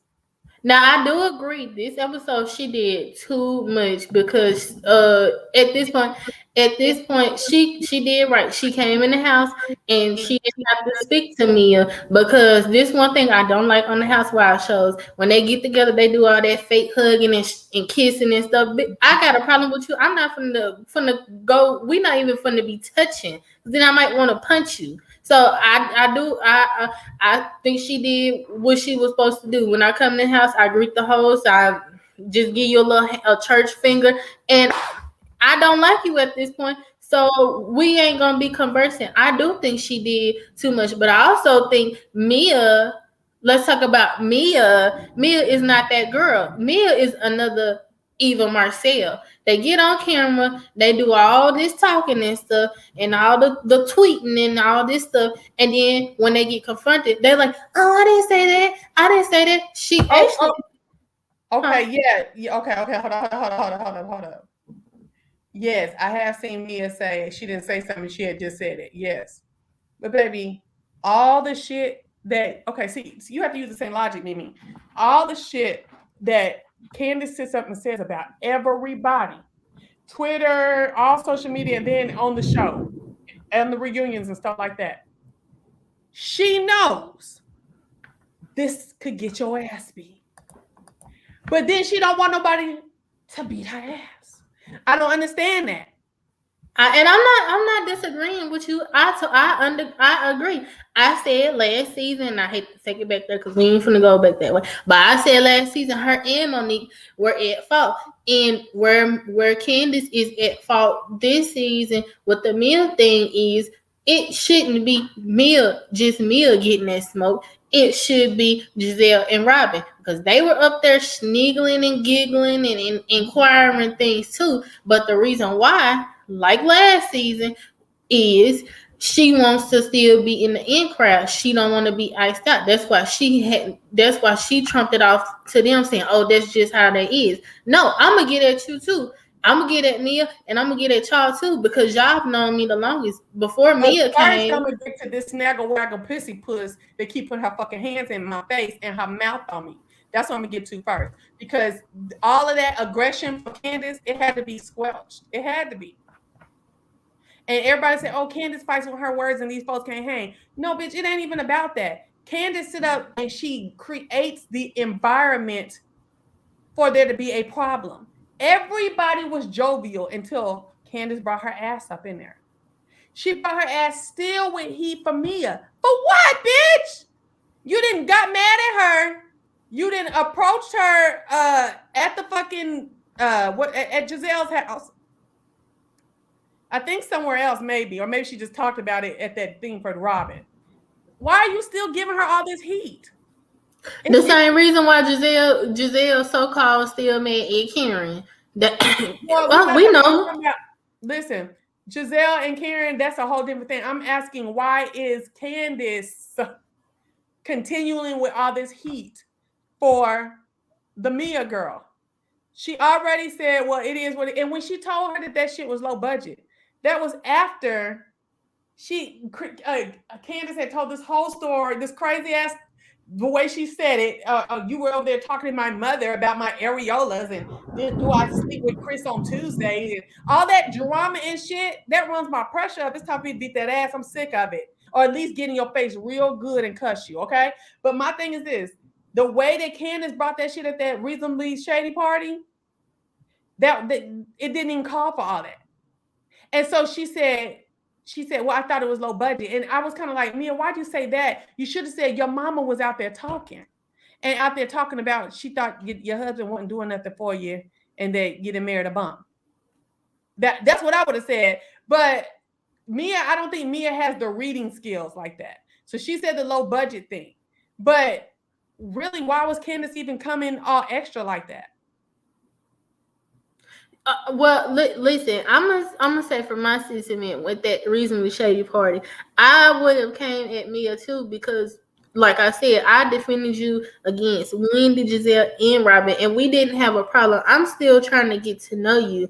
And I hear that you're calling my stuff low budget. You over there stealing, giggling about we ain't got these cars up here and everything, and it's kind of like a slap in the face. Yes, did she do that though? Was she sniggling and giggling at the? Did she ask her mama the question? That's all, or did she ask her mama the questions and she was sniggling and giggling and calling it low budget on the scene? I don't think she called nobody. No, she wasn't calling it low budget on the scene, but she was up there asking all the questions. Why? I just want to know if so me and you. I mean, we have a rapport with each other. But if I meet your mama, the first thing I'm gonna do is say, "Hey, mama, see how you doing?" I am not going to ask your mama, "Girl, what happened with so and so and this," and I'm not gonna be trying to get in your business, because that's not my business. I barely know you.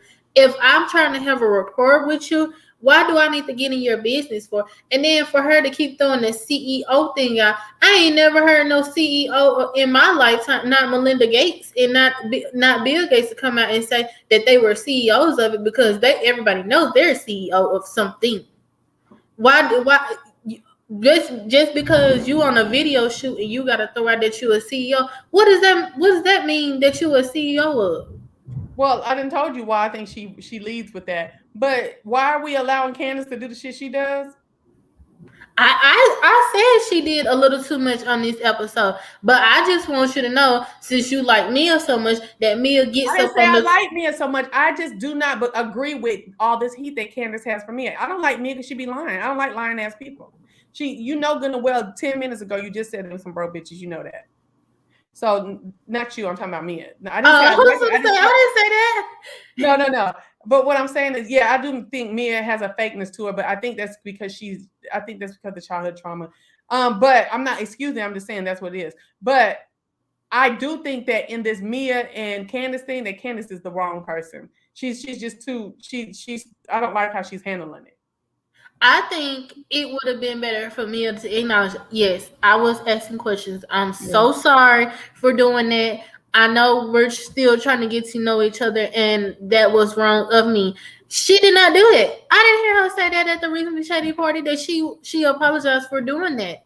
And then, I believe they want to keep calling her a stripper like she's just some bimbo. Well, bitch, I might have to let you know CEO a couple times. Now, every time you say, now you tired of me talking about business and stuff like that. Every time you say stripper, I'm gonna say business 5 times, and that's how the fuck I feel.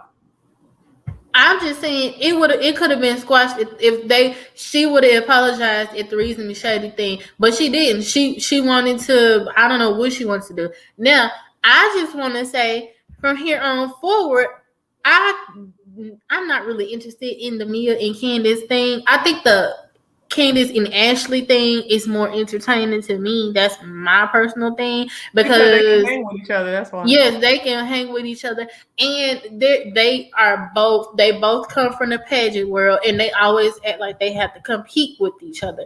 That's why it's more entertaining with Ashley and Candace. I just want to say before I get off, y'all that like Mia, y'all need to tell her when it comes time for the reunion, she gonna pay for every little thing she be tweeting, and then to pull a Jen Shaw to say, "Oh my gosh, I was not running my Twitter, and I'm looking for new people to run my Twitter." Girl, but you was on there saying that you was the CEO. You the CEO of all things, baby. You not the CEO of your Twitter. CEOs don't touch everything. CEOs don't touch No. really. Okay. So if you're the CEO, just like I said, whenever we get the Jen Shaw, if you're the CEO, when you're the president of something or the CEO, you're supposed to go back and check after your employees because you don't know, you want your stuff to come out right. You want to make sure everything is dividends and everything else. So when my version of a CEO is I'm going to check behind my employees. You can't tell me you log in to Twitter on one day and you don't see what these people tweeting on your behalf and you don't get fix it right away. Girl, that was you tweeting that stuff. I don't care what all them businesses you got don't stop you from being on Twitter and Googling your name every time you become trending for something you didn't see it. Girl, you running that stuff. You should just stop lying. Say, yes, I wrote that and I stand by it. What you say? Stand in it. Yeah, listen. I don't know. I do believe people having other folks run their shit. But yeah, when the backlash keep coming, you need to change it. But if you keep going like Jen Shaw did, now I'm thinking it's you. Mia, it only been about 2 or 3 things she done said and got caught up in so far. But Jen Shaw went on and on and on and on and on. So yeah, I feel you with Jen, but not Mia just yet. Now I do feel this coming right here. My only thing with Sister Mia is I wish she was sharper and quick on her feet. If she stopped taking all them motherfucking shots, she might be a little sharper. Okay, because that fucks with your brain and softens your brain and stuff like that. But that's exactly how I feel about Mia. I don't have a problem with her except that she'll be she be saying she didn't say something, she just said it. And so she does give a little fakey fake, but I don't like I hate like with Kenya. I didn't like when it was like the girls were eating her up and she could chomp on them hoes. She's got to get better. You know what I'm saying? I have a question before I get off. Mm-hmm. Okay, so I want to know from the people and from you. Mia throws the CEO word around and she says she got businesses and she came at Giselle about you how make an appointment with her about her when she has businesses and things like that. Okay, let's take a. I know Monique is not on here. Because I know the reason, but I just want to see if my reasoning is reasoning. When Monique came on, and Monique didn't do all that she just said she had about 4 or 5 houses, and that started the beef with Monique and Giselle because Giselle did not like that. Now Mia gets on here and she's CEO every 5 seconds, and she runs this and runs that. Giselle don't have a problem with Mia saying that. I know why she don't have a problem, but I just wanted to see, was it the same sentiment? Did you have that same thought? When old girl said she had all them homes? Yes. So Monique said she had 4 or 5 homes. Giselle didn't like that. Giselle took that to heart. Mia gets on here and every 5 seconds she's CEO and I run my husband's business and things like that. She doesn't have a problem with that. I know why she don't. Oh, and Giselle don't have a problem with it. No, Giselle don't have a problem with it. Why you think I don't know why. Because it's light skin to light skin. I think it's a colorist thing with Giselle. I think Jamal must have cheated with some dark skinned women. Mm-hmm. And that's why she is coming out. She came out to Monique. Well, first she came out to Monique, she came out to Sharice, and now it's Wendy's turn. she is having resentment about dark-skinned women because he must have cheated with some dark-skinned women. Because that's the only reason why I can't. Because in a sense, Mia is doing more than Monique did when she came on. Since she had 4 or 5 houses, Mia lets you know every episode she got these many businesses and things. But I don't see her getting it Mia the way she did Monique. Yeah, I don't know. Maybe that's my line of thinking. Somebody needs to let me know. I just drew a correlation with that. That's something to think about, Mimi. I don't know. But I did say what I did. I do feel like I feel about them girls of hers, though. You know what I'm saying? I feel like, I don't know. I feel like she didn't get the little light skinned green eyed baby that she probably desired. I don't know. Well, that she need to. You too old to be doing that way that much now because, honey, they is grown, and whatever bitterness you got about these dark skinned women that you have to go after them and they family, you need to go get serious help for that.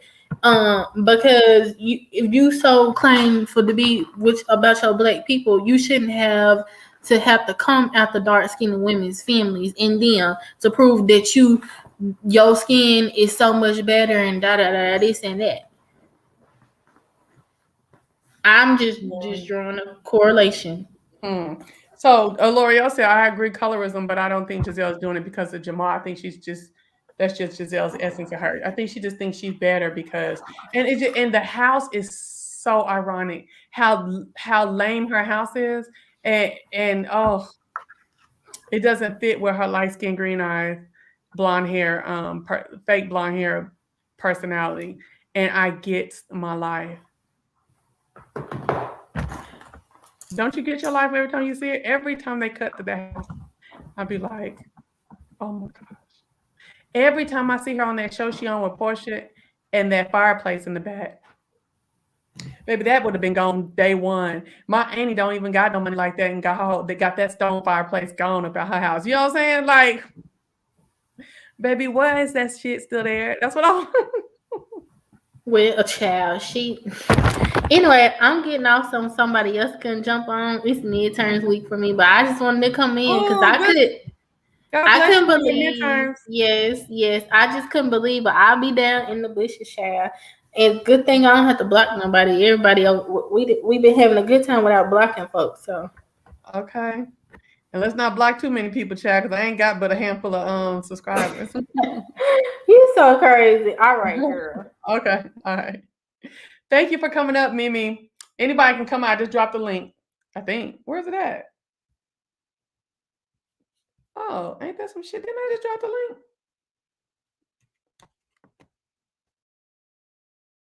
Oh, okay. It just didn't show. Okay. I kind of got the same vibe with Wendy and Robin. Everybody can take digs at Robin, but why she feels so uncomfortable and threatened when Wendy does it.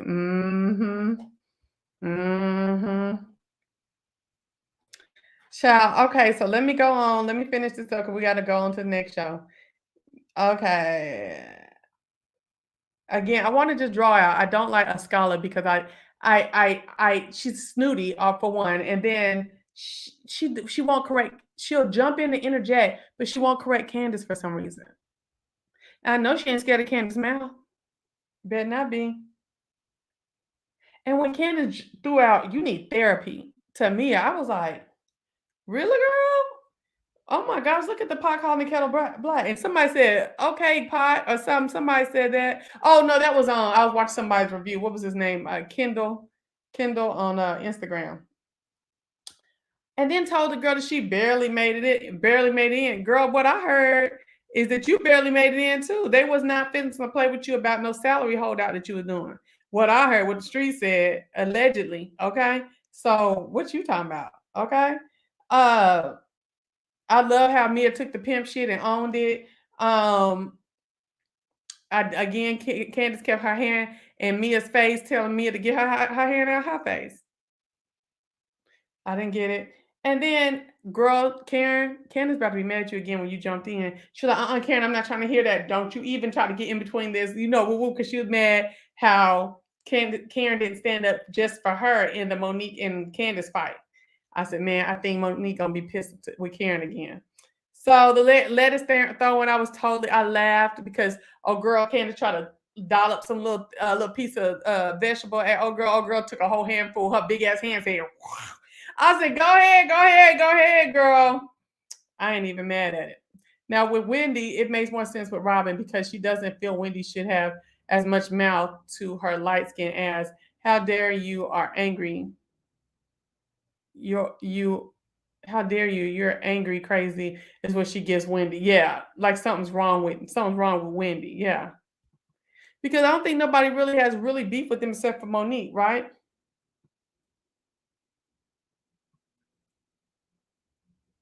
Yep.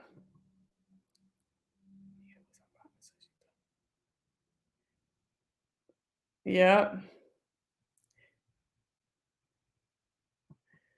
Child. And throwing shit. I'm like, Candace, now it's getting real Monique on your side. How you jumping and you going up in folk face and stuff like that, girl. Bye. It's getting real Monique on your side. Real Monique. Y'all, now let's get over here to the Black Wonder Years real quick. Have y'all seen that? I've seen the first the first 1.5 episodes because it kind of drowned me out. Listen, I watched Wonder Years when it first came out with Kevin and them, Fred Savage and them. And girl, do you know Fred Savage is the executive producer of this one? I love that. Okay. Again, we're seeing more black actors, new black actors. We haven't really seen too much, you know. It is giving me 1968, 1969. The costuming is beautiful. The hair is beautiful. The acting is cool. I'm not gonna dog the acting right now. But to me, the stereotypes that they keep playing out with the way that the people talk, like all this extra black, I'm really not into it. I don't know. It's something too. You didn't laugh during the Wonder Years like that back in the day. It wasn't like it's giving me Everybody Hates Chris. Okay, it's too like comedic, and I hope that it's not because like niggas like to laugh all the time. You know what I'm saying? Niggas always want to laugh. You know what I'm saying? But it's giving me Everybody Hates Chris with the blickety black shit that be going on and the stereotypes and stuff like that. I asked you to go check it out because I'm going to finish out the whole season, but yeah, it's too comedy. It was just a sitcom. Not even a sitcom, like a dramatic sitcom when it came out the first time. You know what I'm saying? And I don't know what channel because I'm streaming it. I'm so sorry. Yeah, you saw it. Yeah, I can't stand that. You don't like it? Yeah, I don't like all that comedy bullshit that's in it all the time. You know what I'm saying? I want it to be just a little family drama, family story, just like the first one was. You know what I'm saying? But I do like the fact that the dad is there and the dad is not all the dad from Good Times. Like even in Black Mafia Family, the dad is all aggressive. All he knows how to do is jack folks up. He doesn't know how to just speak. He doesn't know how to, get through a conversation decently. He doesn't have conflict resolution skills, anything like that. But the dad in the Wonder Years does. He's since in that, but then he gotta be a musician to have those type of skills. Why he can't work at the factory but the white dad on the real one on the first Wonder Years, he was a trip too, baby. He didn't want to be bothered with none of them bitches when he got home, okay? But he was present. He did do stuff with them and things like that, but he was a trip too. Hold on. Sounds a little minstrel. Yeah, it is. And why does he have to have a white friend? Exactly. Like, I don't know why couldn't have had a Mexican friend? Or just all black friends. Yeah. But I was glad that the girl he liked wasn't all like mixed looking and shit. You know what I'm saying? The girl that he likes. Yeah. I don't know. Y'all. I'm gonna keep watching and I'll keep coming back to talk to you about it. I mean, they picking up all the kids in 1968 wasn't no Black Panthers, okay? Like, you know what I'm saying? Like, I like that second episode how they were saying, when Martin Luther King had passed and everybody was like, they show how folks dealt with it and stuff like that. And his mama just went on a cooking spree, and the daddy was just like, man, like it's so hard to be out here in this world like this, and like somebody that was giving us hope for a better tomorrow is gone now. You know what I'm saying? I feel you on that. But girl, the sister being a Black Panther, come on. Oh yes, Wonder Years was revolution in that it wasn't the regular comedy stuff. Exactly. Come on, member. I think India in here too. Member. The dad on the original was stoked, and the mom was naive and didn't speak. Right. Right. It was so real life funny. Yeah, just real life. But all that damn girl, you came in late. We didn't did wrong. I'm not going back to what Housewives and tell me. But maybe if you watch Salt Lake, um, I did BMF earlier. Our kind of people know I heard of that, but I'm not watching that yet. Should I watch it? So I like the costuming. I like the fact that the dad is present, and I like the dad the most. I like that's all I like. And I like watching period TV. And the 50s and 60s are some of my favorite time periods. So we'll stay here though, because we got to get on Salt Lake.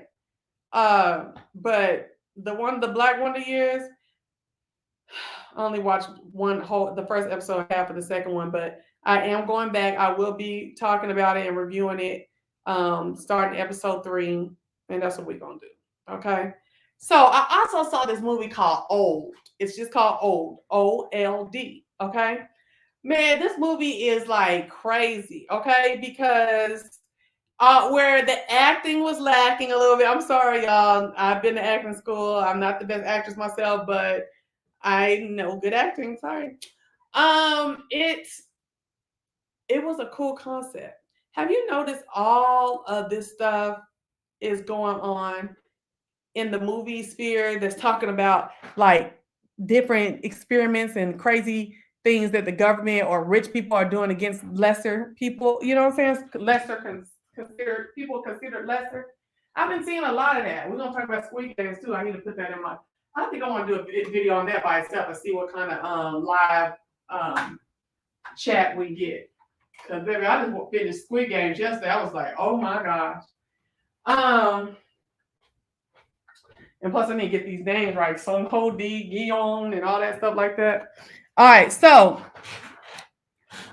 ciao.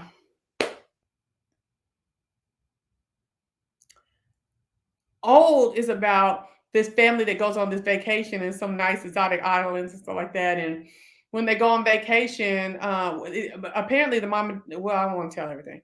They go on vacation, they get caught up on some off, yeah, M. Night Shyamalan stuff. Yeah, that's who did this too. I ain't heard from him in a long time. So basically, excuse me, the family goes on a vacation, and then while they're at the resort, they get talked into this like side off activity by somebody. They go to this like beach, this exotic and exclusive beach where it's just them. They thought it was just gonna be them and another family, but it was a couple other families too. And when they get there, they find out that something is working against them to make them age. They age all the way to death in 1 year, in one night. I mean, there's other things that go on. I don't want to tell everything, but yeah. Old was a good storyline, but the 18 acting, I don't know. Say that first one again. Yeah, I thought it was good. It's good enough for me to be on here talking about it. I enjoyed it. I was waiting to see what happened to everybody. Everybody has a different story towards the end. After watching that and Squid Games in the same week, I was kind of like, I'm tired of seeing all this shit where the government or, like I said, like rich, crazy ass rich people are doing all these crazy things to common folk. You know what I'm saying? So I would suggest Old. It is fun. There's a black dude. I forgot what the black dude on Old. I forgot what he's a young dude. But he's on the movie Old. I forgot what movie he was on. He's on a movie that everybody was watching before. But all the other people, I don't know them people. It was good to me. And it was very like suspenseful, trying to see what was going to happen to people next. This, right? So that's Old. Okay. It was different. Yeah. So now we're Housewives of Salt Lake City. I saved this for last because, and I'm going to talk about this first part first because It is very close to home. And I'm going to try not to cry, but if I cry, I'm going to black the screen out and then I'm going to come back when I get myself together, okay? What is the Asian lady's name? I forgot her name that quick. I love the Asian lady and her family. That little girl is so me when I was a little girl. I was on top. I was uh so smart and loved to do experiments and had a little jazzy articulate mouth like she does and stuff like that. Used to get me in trouble all the time. And I just love their little daughter. And I love one of them's name. One of them's name is Atlas. I think that's so cute, especially because, like I said, I'm such a I'm a National Geographic scholar and shit like that. So I love maps and the world, even though I don't be going because I'm cheap. Maps, the world, all that type of stuff. Do y'all know what the Asian lady name is? Girl, let me. Y'all be so late. Tell me y'all late. Hold on. Hold on.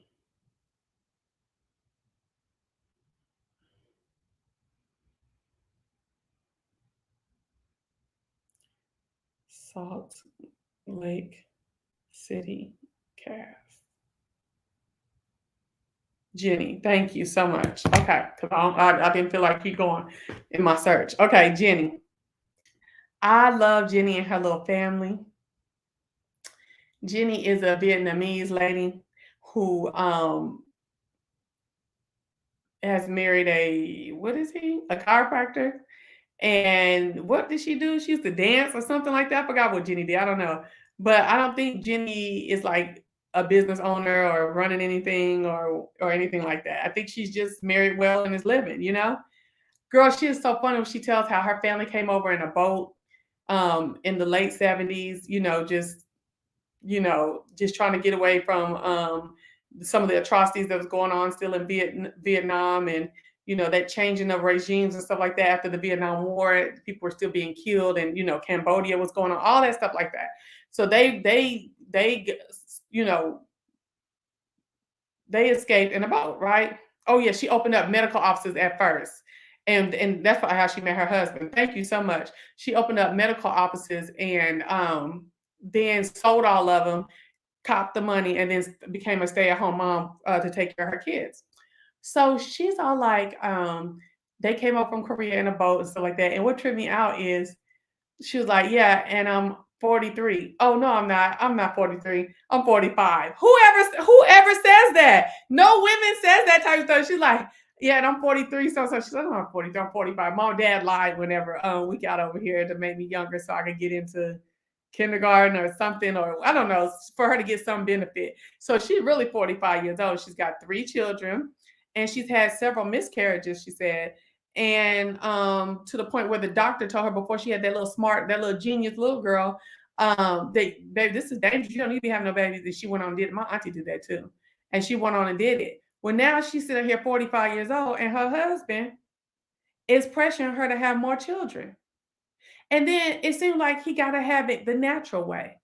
Like he's pressuring her to have more children. Y'all got money. That house don't look like it. See, I think Salt Lake City is another place that is like Potomac High or something like that. Because baby, what we wouldn't have did is came on TV with my kitchen like this. This whole kitchen would have been redone. Okay. We would have took out a little loan, $50,000, get this kitchen looking decent. But girl, and that some of the back stuff in the back is aged. Okay. But anyway. She might not have money like that either. So I start crying when I saw him do that to her. The first time I just teared up a little bit. When she's like, I want more, he keeps saying, I want more kids. I know. And she could die. You already have them with her. You already have some. You've seen y'all have miscarriages and all that stuff like that. And you're still pressuring her because in their not Korean, Vietnamese culture, it's considered wealthy to have a bunch of kids. I know because you got to have a bunch of money to take care of them, right? Look how small she cannot carry another baby. Yes, and she's too old. Like she said, she feels like being 45 years old, the child might not even come out healthy from all the drama that the doctor says she's going to go through. You know what I'm saying? And I just feel like She was like, man, we just had a beautiful day today with the kids. And you're sitting here messing it up, talking about some stuff that you know I don't want to do. You know what I'm saying? And girl, I just started having flashbacks, and I really have some deep scars behind that shit. I really do.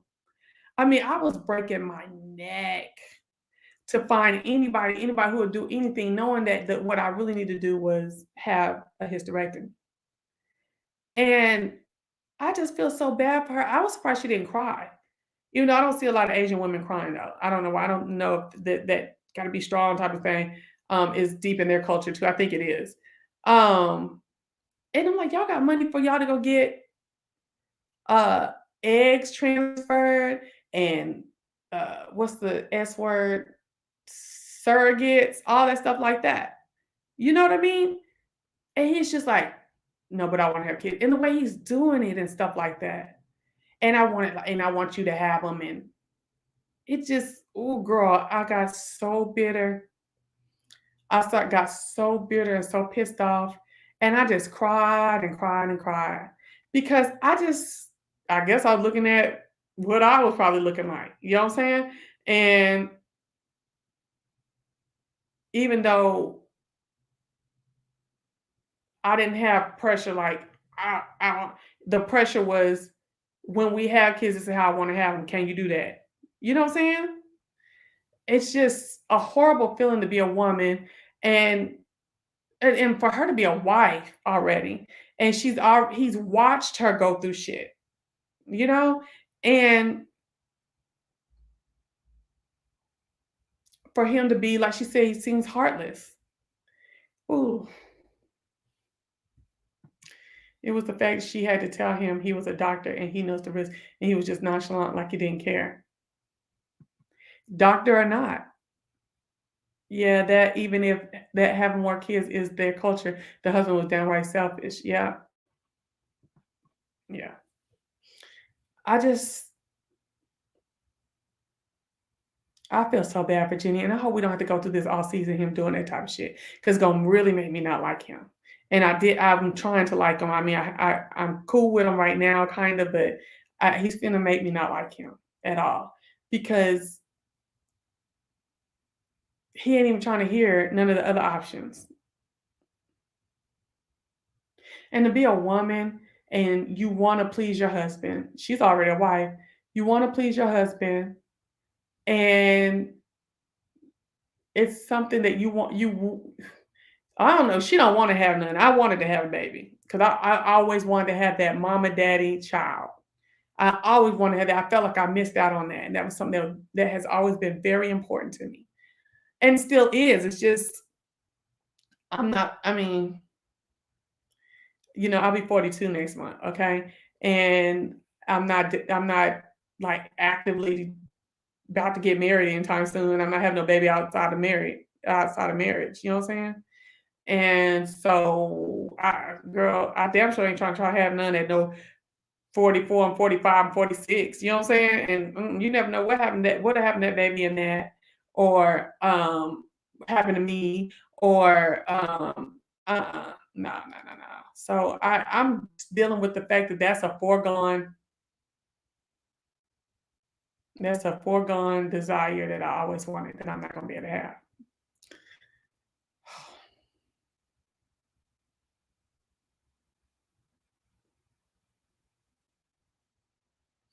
Yeah. And I just did not like seeing that man put that pressure on her body like that and on her period to because he's looking like I want it at any cost. I don't care. And I just was like, ooh, flashback. I can't. I can't.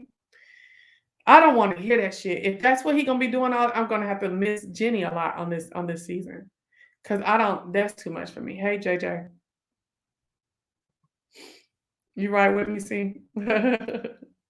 Thank you. I think the fact we keep seeing all the older women in 40s and 50 do it, people think it's just a no-brainer, but that is a major thing that could cost you your health and life. Exactly. Yeah, they probably did, but they don't have the issues that I have. And that's hard to be a woman and get cast away off of that too. when you would desire to do the stuff and then it doesn't look good. Like the right decision is that it don't really look good. Like it's gonna be a good thing to do, and then you get cast away from that on that. I hope she don't lose her marriage behind that. That would be so sucky, so sorry of him.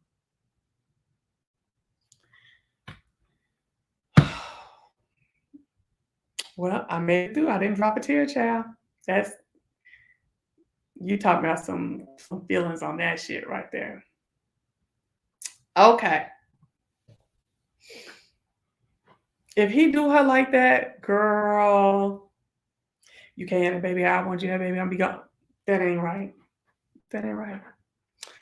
So anyway, all these crazy friendships on Real House or Salt Lake City, like I don't as down and dirty these ladies have gotten on this show. I would never like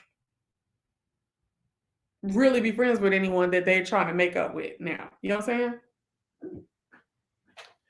I could never really be friends again with them because the way that Jen Shaw has been talking about that lady Meredith's son and making it seem like he's gay, and that boy ain't never said that he was gay. But at the same time, I'm with Jen on the fact now you tell him to check me, but you're not checking your son talking about my vagina. Like talking about, because remember she was kicking her legs up. She was kicking her legs up, and then he started saying, "Oh my gosh, I can see her vagina." And then he went to social media and stuff with it because he thinks he's funny. And it's another thing where we see a gay man thinking that he can talk on a woman, but then when a woman gets to talk about him, they get pissed off and get in their feelings and shit like that. You know what I'm saying?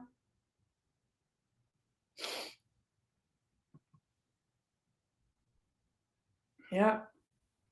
And you know, my mindset is this: you can.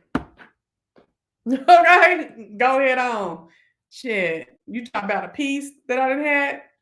I had a piece because that was stressful as fuck. Going to these doctors, and especially because I wasn't hearing what I wanted to hear. You know what I'm saying? Going to all these doctors and these tests and girl, I lost 30 pounds and my stomach was still huge. It's still big now. And I'm like, what the fuck? Anytime I've ever lost 30, I've only lost like at the most 45 pounds at one time. So 30 pounds and my stomach didn't move. It just went in. It didn't go like and my stomach didn't move.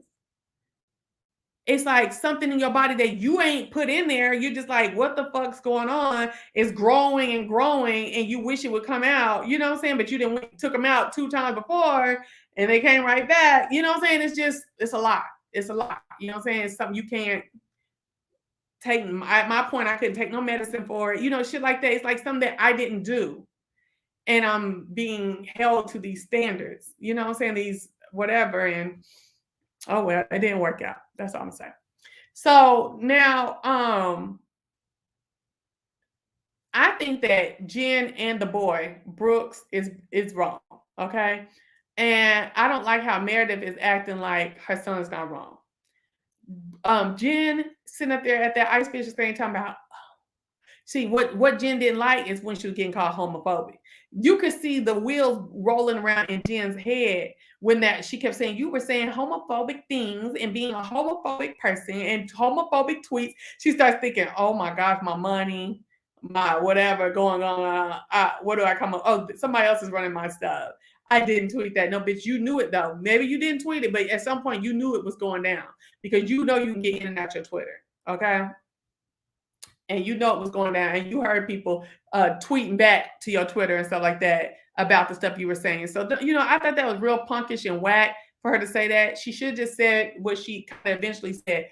Your son was out here trying to clown me, and it was getting on my nerves and my team's nerves, and it probably was retweeted. But what I wanted to tell you was, listen, you get your son, and I'll stop, and then we can go ahead. You know what I'm saying? And I don't know. I just feel like if these ladies would really be real housewives and stop trying to worry about reputation and all that other bullshit, everything would be cool. She's a grown lady. She shouldn't have been doing all that in front of that boy. That's true. The fact of the matter is, okay, we did that. He wasn't the only one saying he saw her vagina. The producers and her own producers kept saying, put your legs down. We can see your vagina. Ew, really gross. Oh my gosh. It's not even logical like that. She's crazy as hell. Yes, she is. So, Meredith and Jen, I think they should just call it a raps. I don't know how they're gonna call it raps and be on the show, but I think they should call it a raps. Let's roll over here to Mary. Mary, the way you did at that radio show, and you told them, I thought y'all was supposed to be talking about God, and you said you was the star. Stop, ma'am, Miss Girl. No, this man literally was praying. The disc jockey was praying, right, to open up their forum, and he was praying this. He was like, listen. She was like, listen. She stopped his prayer in the middle of the prayer. I think it was on air, wasn't it? Was it on air? And she was like,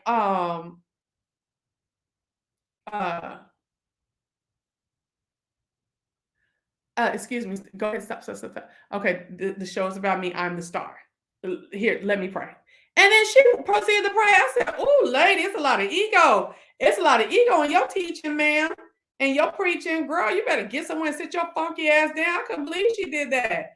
Oh, Mary be trying to act like she all little and frail and stuff. But girl, the way she did that prayer like that, I didn't like that child. Like, ooh, oh my gosh. And girl, the way her son is sitting up in that room like that, girl, you where's his daddy? Where is the boy daddy? The daddy ain't good kicking him in his pants to get up and do something with himself? Girl,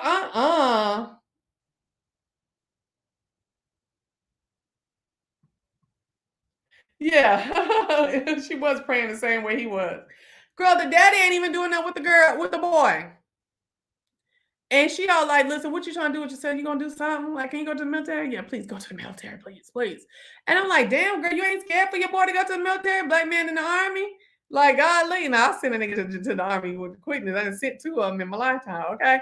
But my thing is like, dog, and Baptist and Brooklyn, she don't get together, okay? I'm gonna call up there to Detroit and get my nephew, like, y'all need to go on buddy system, shit. Okay?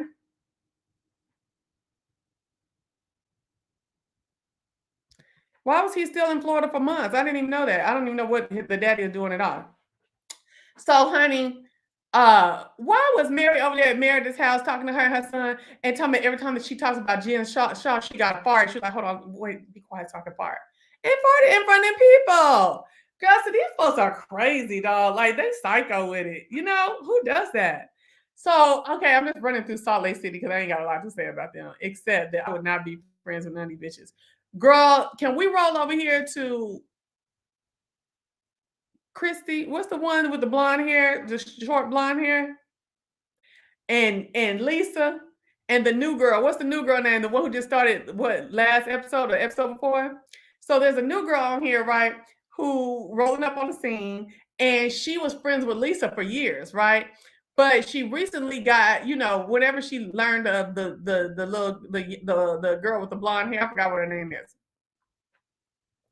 And they got friends, they realized that they were some kind of cousins or something, right? Well, Lisa don't like it because Lisa don't like the girl with the blonde hair, right? And Lisa told the new girl, so it's a new girl, Lisa, and the blonde hair, okay? Because I ain't got the name. Lisa basically was like, I don't like y'all being friends, Well, Whitney is the one with the blonde hair, the short blonde hair, and no, not Heather. Lisa, is it Angie? I don't know. Who's the new girl? But Whitney is the one with the short hair. Well, you mean Whitney for which one? So, Whitney is like, oh, the new girl is like, listen, I'm having a party for everybody for a charity and stuff like that. And I had a whole caterer, but the caterer I was using is in cahoots with Lisa in some kind of way. Angie is the new girl. Okay. Lisa, the caterer that I was using is in cahoots with Lisa in some kind of way. And they just told me that due to something that Lisa felt that they can't help me and do my party. And now I got to get a whole new caterer. And Whitney was like, well, Lisa can't stand me, baby. And when you holler, you cousins, and we floating around here like we cousins, girl, I started laughing because I have a friendship like that. So y'all remember my friend Pretty P? Well, when we was growing up, it was me, Portia, which is the one you met, and then another friend named Chiquita, right? And we all lived on different streets in the same little neighborhood, right? And we all were friends. I was always the outcast because folks didn't really like me back in the day, right? So they still were friends with me. You know how girls are. We friends when they friends now. Okay. So it was still us three. Well, girl, they found out they was cousins one day, and I couldn't stand them ever since together. They do too much. Okay, well, not now because we're all distanced from each other now. But girl, they was all, oh, my cousin and this, that. So when this came out, I was like, I've been through this, right? But I wouldn't have Lisa neither one of them. And Lisa knows she did call them people and say, don't do this. And leaned on them people. Don't do this this party for them. Lisa knows she did. And girl, Lisa got to crying. What did Lisa do when they all came together and started talking about? Lisa was like, I don't know what they're talking about. I didn't say any of this. And Whitney, don't you get into it. I'm like, wait a minute. How are you gonna be in here talking about Whitney and Whitney can't sit down? You know what I'm saying? And Whitney can't sit down and look. All of y'all are piling up in here. You ain't got Jen and all these other people. But Whitney can't come in here and you in here saying Whitney name. You a motherfucking lie. Okay? And wait, it was the way that, I had it in my head when I first came here, but I'm really tired now after almost 3 hours. Girl, what did Lisa do at the end? She was trying to go. She was trying to get up out of there. She definitely called. They bust her out in the text message. Exactly. It said Lisa. And you notice when the first time they were talking about what happened, she never said that her name was mentioned a thing. But then when she got the phone out and read it, she was like, oh, fuck, I got to get out of here. I just want my husband. I just want him. No, just get him. I was like, child, fuck that. You caught, girl. You caught. And what did she do, though? She was trying to run, but it's something that she said. I can't believe after we've been friends this long, something. It was too funny. I didn't see no tears fall either, child. I hollered. I said, oh, she was trying to get up out of it. And I halfway liked Lisa. I didn't like her last season. And I was trying to like her this season, the way she was trying to get Jen and Meredith together. But baby, she got caught up in that phone call. I was like, oh my gosh. Lisa adapt Jen's personality traits. She did it because she was on mic saying it's hard to have a party with no food. Did you hear her say that? Yeah. She did. As soon as she walked in there, they got her on the mic, the sound bite, where she said, well, it's hard to have a party with no food. She did. That's right. I'm glad you, girl. That's Mimi all day long. She's going to come in with that little known fact to remind you, yes, she was caught up. And baby, when they get to that reunion, she going to get ate up for that sound bite. And I'm here for it. Jen Shaw, you and that fakeness, you turn around every conversation on you. I don't know how your husband deals with you. You turn around every conversation where you know you did some bullshit and make it about you. And why do you want me to be wrong for everything? No, bitch, you're just wrong for talking about my son right here. Okay, that's what we're talking about. Okay, that's why you're wrong. Okay, I'm here for it. What's the big white girl? The bigger one? She's not really a big white girl, but the bigger one with the little face spas. Heather, is her name Heather? I think half these folks lying about this Mormon church shit. Because all of them turning against it. Ain't nobody devout. I'm like, in Salt Lake City? But maybe the devout ones will never be on no show like this, though. Yes. But that's it for tonight, y'all. I didn't forget Salt Lake a little bit because I'm tired and I'm worn out. I'm tired. You ain't gonna see me for a little while. Every time I turn on this motherfucker, it's $50. All right, so I gotta go, y'all. I thank y'all for hanging with me, but I am too tired. Hold on, let me see what she said. The fact that the prosecution going to have a field day to show the behavior displays her behavior. I'm glad y'all had a great show, even when I didn't agree with y'all. Listen, remember what I say. They may not buy in, but they will look on, and I will talk to y'all later, okay? I'm tired, and my head is hurting. All right, bye.